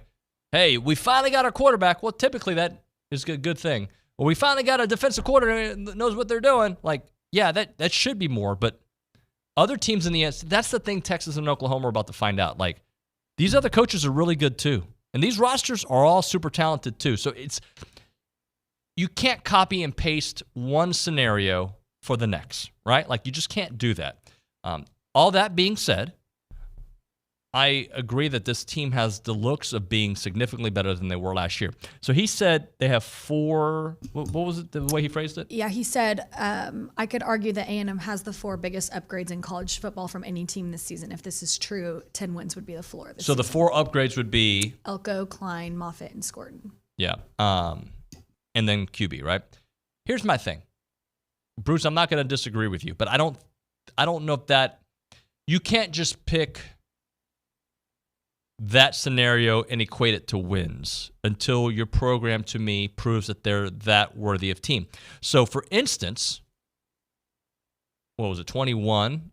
I kind of thought that by adding, Haynes King as your starting quarterback, that you were going to be pretty good because, yeah, we loved Kellen Mond, but, you got this mobile quarterback now who is a high school legend. He's going to be great. Like, I don't think you can just insert better talent and be better. But I do agree with the 4 situations that you put there. The product itself should be significantly better, right? It should be. But how much better is Notre Dame this year? We haven't played Notre Dame recently, but is Notre Dame really going to live up to their 7 seed, right? That is one potential way to look at it. There's that.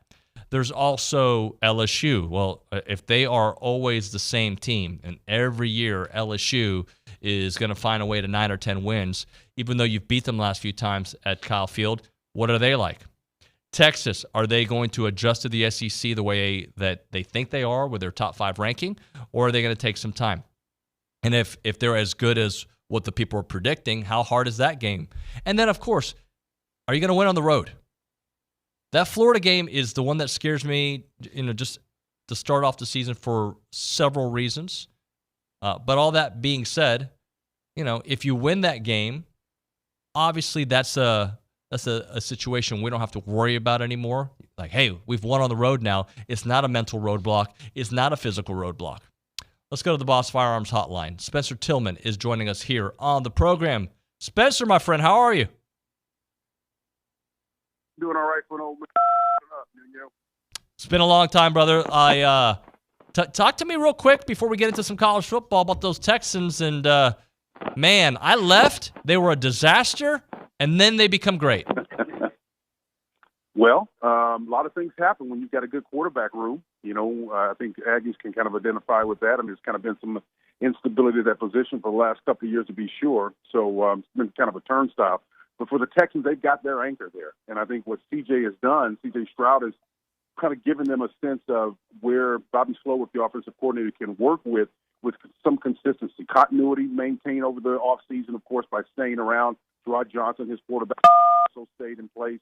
There's just a lot of good things that are there, rare things that you don't see in this kind of turnstile environment that it seems to be the NFL and even the collegiate level. There's a lot of movement with intellectual capital. I'm talking about coaches now and their programs and their systems and the way that they function. So if you can find that great marriage between a great teacher, instructor, and kind of like what C.J. Stroud is enjoying right now, the karaoke day. That's one of the reasons why Ohio State's quarterback room is so strong to this date.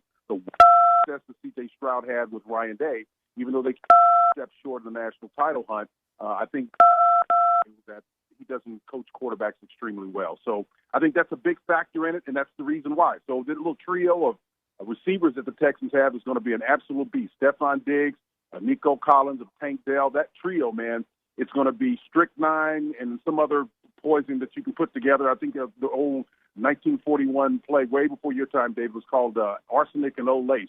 And Bill Walsh used that term to define his offensive scheme because he had three weapons at wide receiver that was poison to defenses.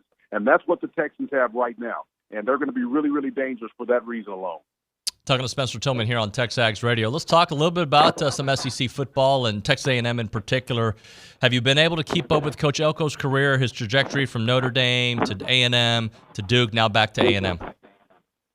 Yeah, and it's been a really cool ride for him. I mean, just watch from his defensive standpoint, that part of who he is and the identity, I think, melds well with Colin as an offensive mind and a coordinator. They're going to need to find ways to win together, given the unfortunate situation you guys got there at running back, the major injury to your starter. I think that's going to be – you've got some talent and some depth there, but I think what you get with Colin is a guy that understands, having coming from an offensive scheme where they've used dual quarterbacks in the past. Will Howard been exposed to that in the past with Adrian Martinez and then others that Colin has had to use to get the most out of what he's had. Now, he's always had a lot of other weapons around him. You know, Deuce was obviously a big part of it. They used an H-back, and they've done a lot of different things. But they're going to need to get really inventive now and be very, very flexible and get some stability, if they're fortunate, and cross their fingers at quarterback to have some success. But I don't think there is a better scenario personnel-wise and disposition-wise for a head coach with a defensive pedigree, an offensive coordinator with an offensive history and temperament, disposition to match up with where the Aggies need right now, given the current injury situation at running back and just the history at quarterback. I mean, the dual threat thing is not going to be a challenge for him, right? Nobody likes that per se, but if you want somebody handling it, you want somebody with some experience and who understands that. Spencer Tillman with us here on TexAgs Radio. Let's one more thing on A&M and Connor Wigman. This guy in the 8 games he's played, he's been really good, Spencer. 19 touchdowns to 2 interceptions. If the offensive line can protect him this year, what do you expect from Connor? Well, listen, you just nailed it. The key is, can he stay healthy? I mean, about 8. I think I've done about 9 at Collins games. But one thing that I would listen is I would listen to the quarterback play. I remember looking up, and it's almost like a turnstile. I always hear, this is after we got past week 3. To your point, once you got, I think he almost like 1,000 yards passing through 3 weeks. It was unbelievable how effective he was. But you got to be healthy if you're going to have success in the SEC. That's the bottom line. I mean, that's the through line that you will see through any quarterback success in the SEC. You've got to be available. The greatest ability is dependability, particularly at the quarterback position. And if he can just stay healthy, you're going to have a shot. There's no question. They're going to play a couple quarterbacks anyways. You guys got to get ready for that. That's just who Colin is, and I think he understands the scenario that he's working with right now, and I think it's in the program's best interest to be able to do that. And I think, by the way, as an aside, you're going to start to see the turnstile environment that is college football even get a little bit more rapid. We've seen departures like Nick Saban and others. We saw, Chip Kelly leaving, of course, UCLA and going to Ohio State to take a coordinator's role. When you see that kind of stuff happening, it points to one thing. The coach's disposition has to be aligned with the hectic nature of the job. It's always been a pressure-filled job, but it's gotten to that next level right now. And so you're going to see more coaches who are not necessarily command and control guys leading those positions. You're going to have a guy like a Colin with his disposition. You've got the right head coach. There's no question about that. He's got one style and one personality that fits there. But on the offensive side of the ball, when it comes to recruiting and those things of that nature, you're going to have a different profile for the head coaches that come up. And I think the ADs that are out there, you got a great one in Trev. They understand what's going on right now in the landscape of college football. And to be able to project forward who you need to have success is going to be absolutely critical. Otherwise, those coaching cycles are going to get shorter and shorter for even the best programs that are out there. Spencer, what about Oklahoma and their transition here to the SEC and the schedule they have? It's not a nice one. Well, listen, they're going to get it. They're going to figure out what the SEC is all about. I've been telling those folks for a long time. And when I was sitting in that seat at CBS for almost 20 years, the longest tenure of anybody sat there, I got a full dose of what the SEC is like. And I told Joe Castiglione and everybody that would listen, this is a different animal, guys, when you come here, particularly on the defensive side of the ball. Now, with Dylan Gabriel going and leaving, going to the Pacific Coast, they've got a great starter in replace. They're going to be fine from that standpoint. They've got a defensive mindset there at Oklahoma. They're going to need some more offensive weapons to help them. Great receiver room, so they're set to compete. but they've got to be physically and mentally ready to compete at that next level. There's no weekends off in the SEC. Absolutely none. And so while I think you will be able to go deeper now that we're down to 4 kind of major conferences, it's not going to be uncommon to have maybe a 3-loss SEC team in that field of the finals that make it to the big dance. I think that you're going to see possibly even, depending on how competitive it is from year to year, you may even see a 4-loss team. Strangely as that may sound, it just depends on how strong everybody else is. So if it remains everybody else in Georgia, maybe that's not the case. But if it remains balanced like it historically has been, I think you're going to see teams with more losses being able to make it from the SEC. That's always was the case. It was not uncommon for a 2-loss or 1-loss SEC team to make it, but you're going to find that even more prevalent as we move forward. Spencer, do you like the direction of college athletics, college football in particular, with the 12-team playoff, NIL, transfer portal, Super League, potentially not too far away? David, I love it, and I would love to come back at another time and talk more expansively about why I like it. It's bigger than what's taking place on the field. You know, I love the game of football, but I'm a family man, and I understand the history of the game. I was at Oklahoma in 1984 when Georgia and Oklahoma, 2 SEC teams now, saw the future and sued the NCAA for the right to negotiate their own television contracts. And as a freshman there at Oklahoma, actually I was in my sophomore year, I was encouraged by Andy Coates, who tried that case, who was the former mayor of Oklahoma, and then was an attorney on their staff. He suggested that I get into the law business. And I said, hey, I started looking at it a little bit, right?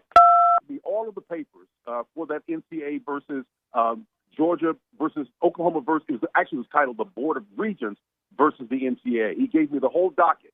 And I studied that thing from beginning to end, and now I have almost 40-plus years of experience of understanding where we've come from. That's even before you get to 1906 when it all started, right?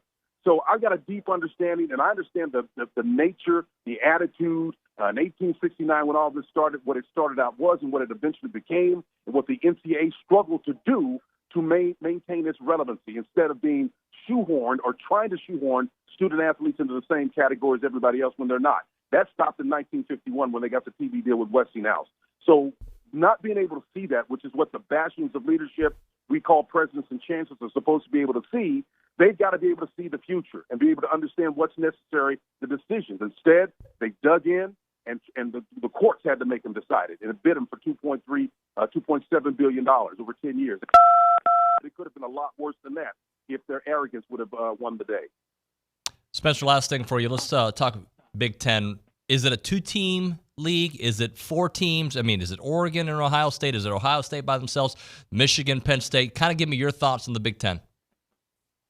Well, having covered the old Pac-12 and then understand what Oregon's about and their quarterback, Dan Lanning, I absolutely love him as a head coach and a young, spirited guy that's got a little bit of edge to him, got an SEC edge to him, right? He likes defense, though, too. They can play. But their offense is very, very good.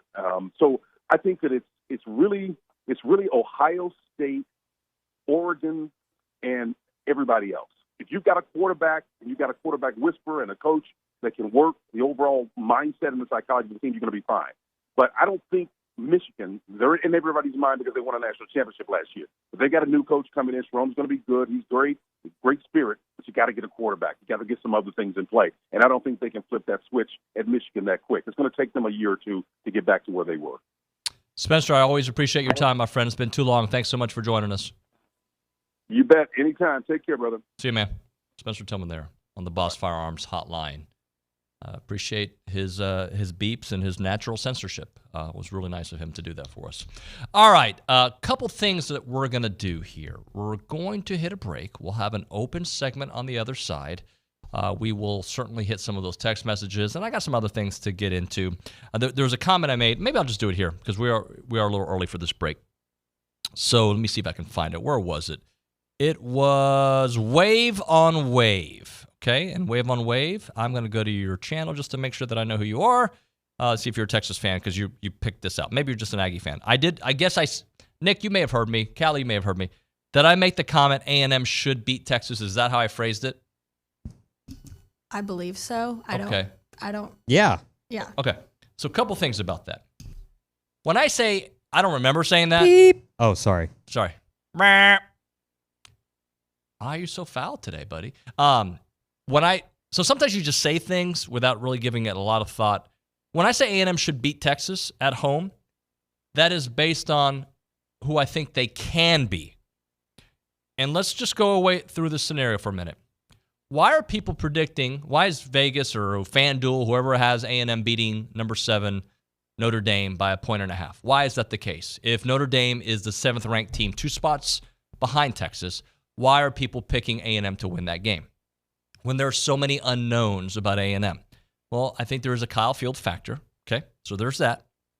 There's also, if by the time we get to that game, A&M has won these games that we're talking about, and they are trending in a 9-3, 8-4, 10-2 arena, then yeah, I think A&M should win that game at Kyle Field.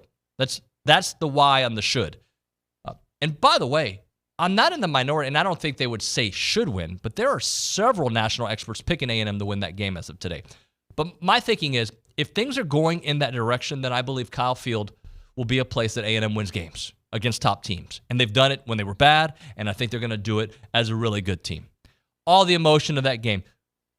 Yeah, so when I say should, that's based on what I think they're going to be this year. They should beat Texas, quote unquote, if they are the team I think they are. By the way, I don't know if Texas is going to be a top 5 team when it's all said and done. They may get a wake-up call in the SEC. Arkansas may be better than people think, and they host Texas and they beat them down. Or Texas may run away with it. They beat Georgia, they beat Michigan, and then the only loss comes at Kyle Field. Or maybe they go undefeated and lose in the playoffs. I don't know. What I do know is if things are trending the direction I think they are, then I think A&M should win that game. So many questions. I mean, what a talk show host says on August I keep forgetting the date, 13th, is, based on what I think they should be. And I think most people who listen to this show feel that A&M should beat teams at Kyle Field with the talent and resources and the coaching and the quarterback that we have. That's where that comment comes from. I'm wrong all the time. You guys know. I'm right a lot too. Nuñoism. But at the end of the day, I think when I made that comment earlier is based on, I don't even remember how I said it, based on who I think we should be. We can get to that game and you have injuries and things have gone south and you change your opinion. But I'm going to be optimistic about the program that I love and watch based on what I've seen across the street when I go to practice, based on what I've heard from sources, based on what I've taken and what I think this program should be in this year. And that's where it comes from. We'll hit a break. I've hit the table a lot today. Censorship-free segment coming up. No beeps, all right? We're going to have that next. Right now, we're talking Caldwell Country Chevrolet. You can find them on Highway 21 in Caldwell and online at caldwellcountrychevrolet.com. They've got a great commercial vehicle section there. When you go, they have service body trucks. They have flatbed trucks. They have several medium-duty trucks for those heavier jobs. They have it all when you go to Caldwell Country Chevrolet. Locally owned and operated by Aggie alumni. And the customer service second to none with their complimentary and delivery for service customers. Free oil changes for life on your purchase as long as you own the vehicle. You buy a car there today, guess what? Oil change for free when you get to 3,000 or 5,000 miles, whatever it is.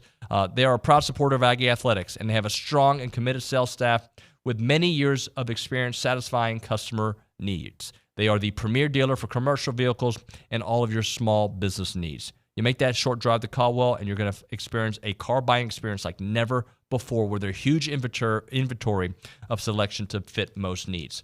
It is about a 15-minute drive, the edge of Bryan, to the beginnings of Caldwell. A short conversation away, but you'll see the difference when you step on the lot and you do business with the great people there at Caldwell Country Chevrolet. Highway 21 in Caldwell, online, caldwellcountrychevrolet.com.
Beep.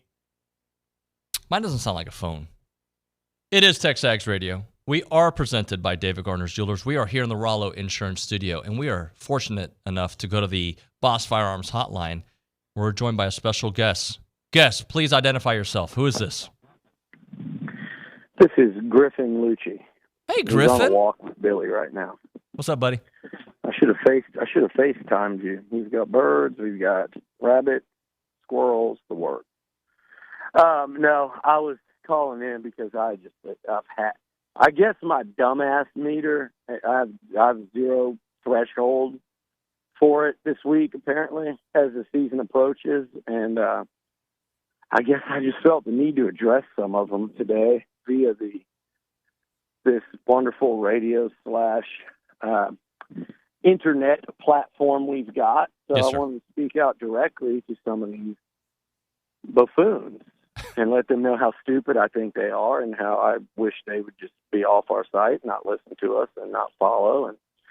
And these are the ones that just feel the need to post things, comment about things that they have know nothing about. If you have an opinion, that's fine. If you're a jerk, you're who I'm talking to. So if you just had an opinion, don't worry about it. You're good. You could be happy about Ruben Owens being on there. You could think we should have done something different. I don't really care. That's fine. Like, I actually could listen and in future instances weigh that stuff in if you're a normal, rational person. If you are someone that wants to, let me read you the tweet. We'll find out who this guy is. I don't mind reading him on Twitter. Let's see. Anyway, this guy jumps on there, and what does he say? It was something about combined brain cells of TexAgs. He's clearly underestimating what we've got going on there. He uses Mike Early's name. I can assure you Mike Early would not like you. I can assure you of that if you're saying things like this. So your baseball coach doesn't like you either. I'm just begging that TexAgs to rub their combined 3 brain cells together and think through what they might have needed to come up with a different scheduled post. First of all, as you know, it wasn't a scheduled post. We discussed it yesterday. What do we do with Ruben Owens coming in at number 9? And the options were, it's a sponsored segment, so you don't drop a day of the 20, 24, and 24, right? So we said, well, we could replace Ruben Owens with someone that wasn't even on the list and put them at number 9. We could say this is just an extra addition since there is no Ruben Owens, and that might have been what we'd have done had it been like a week later, several days later. Since it was the literal next day, we decided we'll talk about Ruben Owens. You know why? Because it was a fan vote. It was a TexAgs staff vote. It was a tally of all the lists put together, and those results had Ruben Owens, the top 10 player on the team, which me and you and everyone else with common sense can understand. We can still talk about Owens, and I think it underscores kind of what A&M lost in terms of a top 10 player, and that was kind of how we were going to discuss it. Yeah, we actually... Which I thought UNOB did a nice job of this morning. Thank you very much. Thank you. Look, Some people can't handle it. Like, what do we do? It's like when Florida State had their quarterback situation changed. Does it change? They should have still been in the playoffs, Billy. Sorry. Like, we voted on this before the playoffs. David, I just think people, in college football home comments, and I'm pretty sure that's run by a Longhorn, so it's not surprising. But, like, people want to get so upset and bent about such little stupid you-know-what, and it's like, guys, for the amount of content we've done this summer, this off-season, what we're about to do leading up to the season, like, if you enjoy the product, if you enjoy TexAgs, you could probably sit on getting too indignant about this. And it was the smallest handful of people. But I just feel like sometimes calling those people, I'll never change. You can say it's the right thing to do. You could say it's the wrong. But if you're going to act like that, and if he had his real name on it, I would have used that too. It's scumbaggery behavior. There was a couple people that just, everything's got to be like, man, maybe I'm going to go to Twitter and talk about this. I'm going to make a deal of it because But God forbid you should inject some common sense or just a little, like, this probably isn't the one to pick. It's not worth it. It's kind of silly. And this was absolutely silly. And I'm fine with giving Ruben Owens his day, by the way. This is one of your fellow Aggies. It's an athlete on the team. And it's a guy who I don't know if I know he does follow TexAgs. I know he's kind of a guy that's been coming into the studio to do interviews since he was early high school, actually. I know him and his family read it and stuff. And, yeah, like, who knows? They might have been looking forward to seeing where he ended up on. I don't know this. I'm just saying I know a lot of the players feel this way. They like to see where they end up on the list, have a day where they're talked about, their stuff's put on social media, and why not the day after he's hurt? Maybe it made him feel a little better. Who knows? I don't know. But certainly didn't make him feel any worse. I just think it was, in no world do I not think it was the right thing to do. I mean, it might even have been kind of a cool thing to do. But to me, just people need to calm down sometimes. They really do. Like, maybe myself included, but I was having a nice, calm morning, and I will resume my normally scheduled day. But I was like, you know what? I'm going to call out. And I haven't even read what's being said on the board, so I don't even know. I probably won't bother. But anyway, we're going to go back to the regularly scheduled day. We got an Ask Liucci coming up later with Dane. We got a great interview, I think, around, I don't know what time, but I have one with Jalen Henderson today. So we got stuff coming out. Did you get a chance to listen to Spencer Tillman on the show at all? No, why? What did he say? He was good. I'm behind this morning. Haven't heard Gamble yet. Haven't heard Spencer Tillman yet. Spencer, there was a couple of beeps during the segment, but other than that, it was great. Oh, good. What was he worked up about? A lot of curse words, like every other word. Beep, beep. Spencer Tillman. No, that guy's never cursed in his life. That being said, I was about to say, just go back and listen to that segment if you get a chance. The thing about Spencer Tillman is some people don't, and some of us will, but I remember Spencer Tillman not only at OU, but with the Oilers. Yep. And I'm old enough to remember that, so I've always been a fan of Spencer. He's always been just, I don't know him like that, but I've been on with him in various capacities over the years. He just seems like, from everyone that knows him, he's very good. He took a very genuine interest in my career, was always there for me. He's a great human, and he's very good at what he does, by the way. He's awesome. All right, well, I look forward to listening. What did Gamble say? Speaking of, Gamble's the first person ever to cuss on air at the Bellucci Hour. Huh. Him followed by Jeff Hangardner, but Gamble, I'm pretty sure was, this is college Gamble. This is not Coach Gamble, so I'll put that disclaimer out there in case BG's listening. But he was the first guy to cuss. I think he came in still probably intoxicated from the night before. Now, statute of limitations is up. He had just gotten done as a player. That was like 15 years ago. So, but pretty hilarious. Actually, it's more like 20 years ago. Billy, I might see you tomorrow, or maybe not. Maybe. Why am I coming in tomorrow? You told me something that might happen tomorrow on the show. I don't know if I should say it. Oh, a guest. Yeah, we might have a guest come in. Some one of the former players coming to watch practice, and if he gets here in time, I'm coming in and do a segment with you in the 9 o'clock hour. Cool. Thank you, buddy. All right, bud. See ya. Billy Liucci there on the Boss Firearms Hotline. We will hit a break. We'll come back with Tom Hart of the SEC Network, next on TexAgs Radio.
All right, we're back here on TexAgs Radio. We're presented by David Gardner's Jewelers Rollo Insurance Studio. Let's go to the Boss Firearms Hotline. Tom Hart joining us from the SEC Network and ESPN. What's up, buddy? David, how are you, sir? I'm good, man. We're almost time for like our regular football hits on Mondays. I'm looking forward to actually having games to talk about. I know it's coming fast. Now, at this point, like I feel like the only thing to talk about coming out of scrimmages are injuries, like what happened to Reuben Owens, or we see flashes of guys that maybe have a good scrimmage or even the close scrimmages. Coaches get excited about just to throw a name out there, and then they're non-factors during the season, right? Because most teams are going to do a great job of protecting their guys, and they know what they have. So there's no reason to get out there on a Saturday scrimmage on August 10th or whatever it may be, and put yourself at risk. But soon we'll have real solid information. I'm just curious, how does that injury, do you think, impact A&M from running back standpoint? Is that only a depth hit, or do you think that's a production hit? It's both.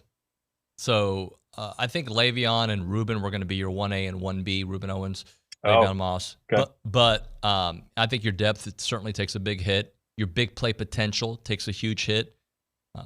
It's not something you can't overcome, because I think Le'Veon Moss is destined to have a really nice year. Amari Daniels led this team in rushing last year. But no, it's a big hit, especially how he catches the ball out of the backfield, man. He had a second-level speed and strength.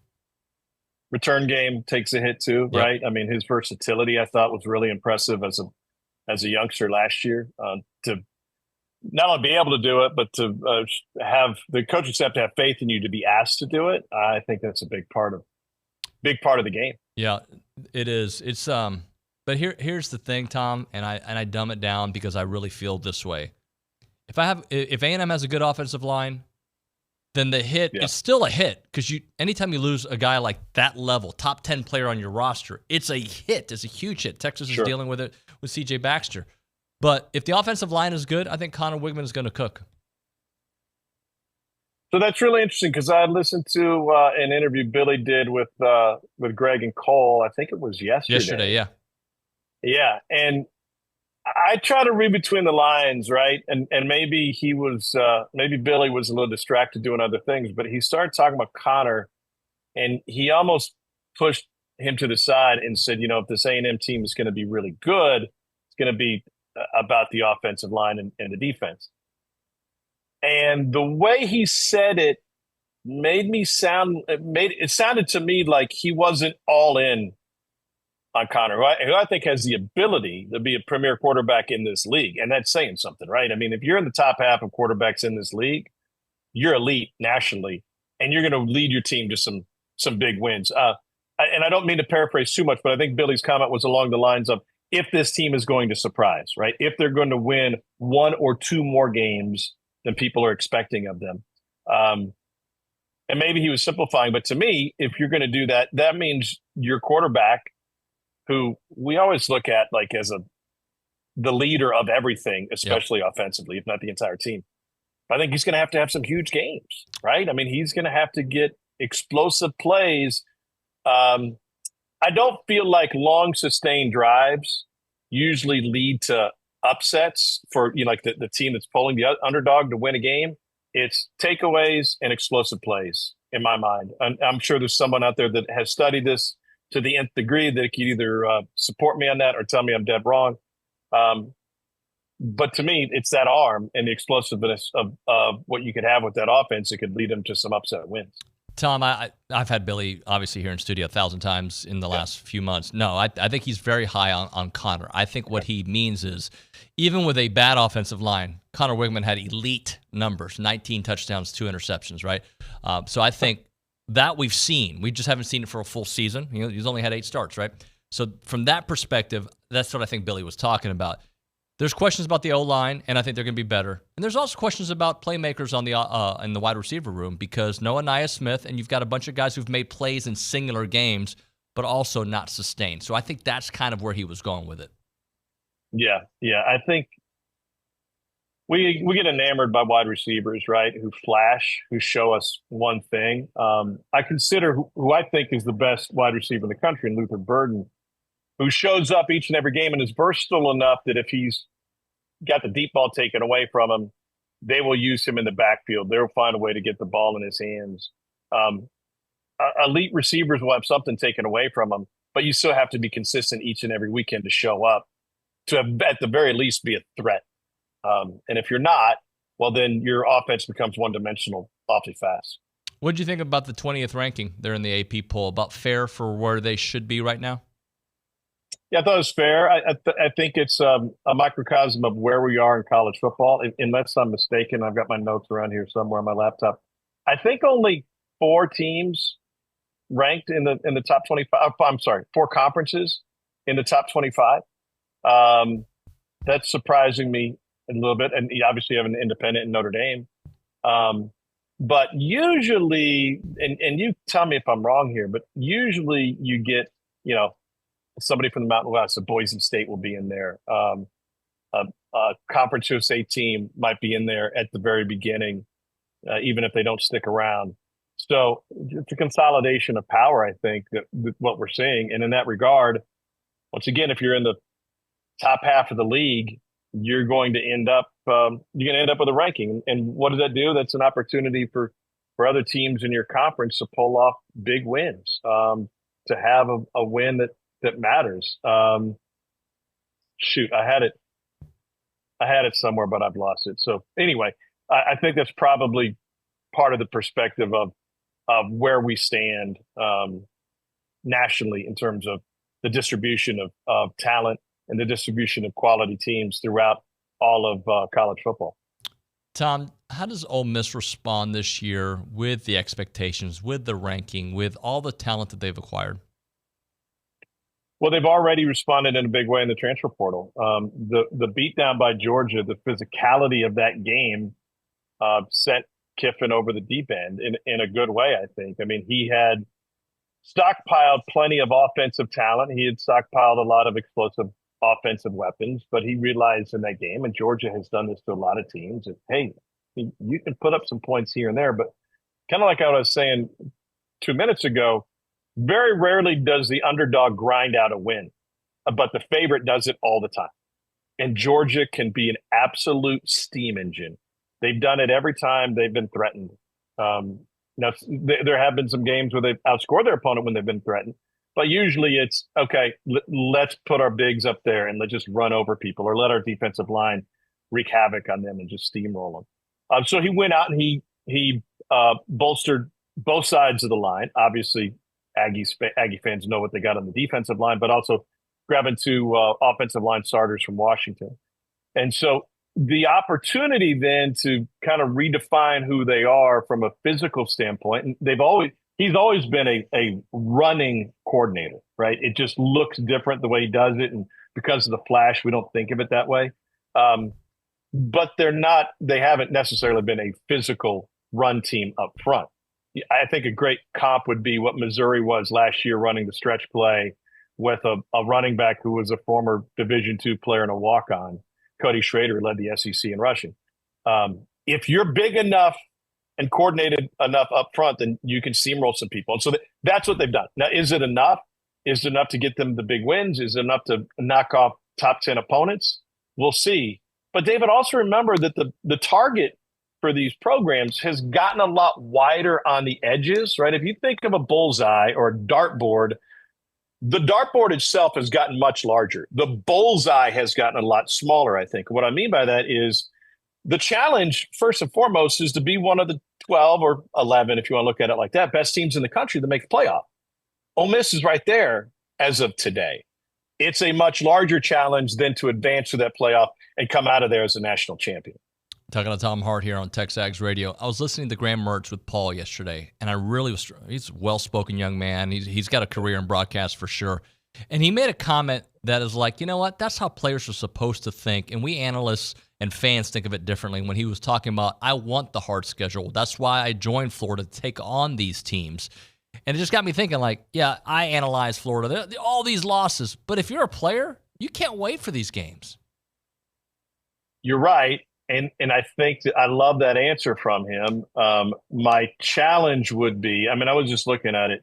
Final 5 games. Number 1, Georgia. Number 4, Texas. 13, LSU. Number 6, Ole Miss. Number 10, Florida State. Oh, Well, and those games are going to be awesome, right? I mean, that Georgia game in Jacksonville is going to be absolutely amazing. And then they go to Texas. They get LSU at home. Weird things always happen. People's shoes get thrown in the LSU series. There's fog, crazy stuff. Ole Miss will probably be high scoring, and then your rival. And by the way, all of those teams, by virtue of their rankings and the timing of this, will be wavering. I mean, Georgia will probably be safely in. Texas will probably be safely in. But the LSUs, Ole Misses, and Florida States of the world are going to be fighting for a playoff spot if all goes to plan. So it's a very long-winded answer on my behalf. That's awesome that he feels that way and speaks that way in the moment. I want to know how he feels, say, after the Texas game. How he feels physically, how he feels mentally. Are they still healthy? Are some of his buddies and teammates hurt and missing for the game? Is it a moment where you just take a deep breath and go, man, this is hard? Because it is hard. It's supposed to be hard. And I love that answer. It's just a different. I feel like it'll be a different perspective if you call him up on November 10th. Hey, let's close out with a question that I don't know how much you pay attention to the Big Ten, but Penn State, I feel like this is a huge year for James Franklin. Not that if they don't get into the playoffs, he should be let go. I mean, but I feel like he's been knocking on that door for a long time. He just hasn't busted through. This is the year he needs to bust through. Coming up short in big games, in big moments, I mean, even on the goal line where it's just hard, you're this close. That was, 4 years ago? What I think we're going to see with Penn State is something that we're going to see with a lot of programs that are just floating on that periphery. The Missouris of the world and the Ole Misses of the world, they're like buzzy teams right now. But the reality of it is if Missouri wins 9 games and misses out in the playoff, there's still a lot to be proud of. Ole Miss took a step, so maybe they would feel differently because of the investment in the program.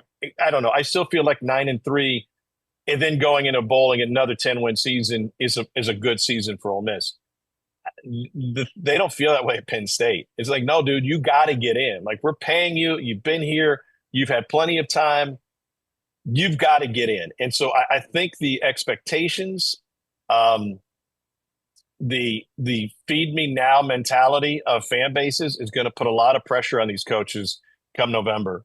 And by the way, a lot of money for the agents, because I think we're going to see a ton of buyouts at the end of next year as teams say and programs say, we only have to be the top 12. We're not asking you to date the hottest chick in the room. Just come out of there with one of the top 12. That's all we're asking for. And if he fails, I agree. That's going to put a lot of pressure on him, especially with the growth of that league and Dan Lanning coming in. Man, it's going to be hard. Tom, great work as always, man. Talk to you soon. All right, David. Thanks, man. See you, man. Tom Hart there on the Boss Firearms Hotline. We'll hit a break. We'll have one final segment here on TexAgs Radio. Get to your text messages. Right now, the difference is real with Rollo Insurance. They are an independent insurance company built around educating you on exactly what you're paying for, doing the shopping for you so that you can accomplish all of your insurance goals. They've got offices all over the great state of Texas. You know, they've got the College Station. This is their headquarters, right? They're right here on Highway 6. They're part of this community. You see them everywhere. They are just here. They are Bryan College Station. They're the Brazos Valley, but they're also in Houston. They're in DFW. They're in East Texas and Tyler. They're in Austin and San Antonio. They've got offices in West Texas and everything outside of Texas. They are the place to go to find your right insurance needs, and that can be for homeowners, farmers, ranch, hobby farmers, business owners. And their priorities are God, family, and country, right? They are the absolute best at finding you the best options. By the way, career options too. They're ready to weave who you are into what you do. If you're an education-based sales professional who's drawn to entrepreneurship, careers, call to action, just call Keith there at Rollo Insurance. They will take great care of you. Again, that number is 888-44-ROLLO, 888-44-ROLLO, or go to rolloinsurance.com. That's 888-44-ROLLO, or go to rolloinsurance.com.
It is TexAgs Radio. We are presented by David Gardner Shields. We are here in the Rollo Insurance Studio, and now we're going to end the day, or at least the radio show day, with Double Dave's. Caller number 12, 979-693-1150. We're going to hook you up with your choice of a dozen pepperoni rolls, beep, or a large one-topping pizza from Double Dave, serving Aggieland since 1984. They have your favorite pizza. They do have your favorite world-famous pepperoni rolls. They have reliable in-house delivery, bringing piping hot goodness straight to your door. Just click on doubledaves.com, and your favorites are on their way. Callie, anything good there at the Angry Elephant News and Social Center to share with the world? A text, a thought, anything? I was going to bring this up earlier really fast. So I don't know if y'all know what Barstool is, but there's a Barstool SEC account, and they did like hot takes for each SEC team yesterday. And for A&M's, it says they will knock off 2 top 10 opponents at Kyle Field, and said opponents will be making their trips to College Station in the first and last weeks of the regular season. Y'all can do the math there. So other people are high on us too. See, it's okay to be high. I love our team. And when I say we should beat Texas, if we're really good, we should beat Texas. And I think we're really good. Protect home field, win on the road. Sorry, David, did you say it was okay to be what? I was going to ask if anyone caught that. Say that again? What did I say? It's okay to be what? It's okay to be what? What did I say? I actually don't know you what said I said. It was it's okay to be high. Okay. Thanks for the advice, David. Chances you have smoked more weed than I have? 100%, because I'm a 0. Thanks for playing. You come at me, I come back. I'm going to go get high on Aggie life and Coach Elko, because I'm an alcoholic. Thanks so much for watching and listening. We'll see you mañana.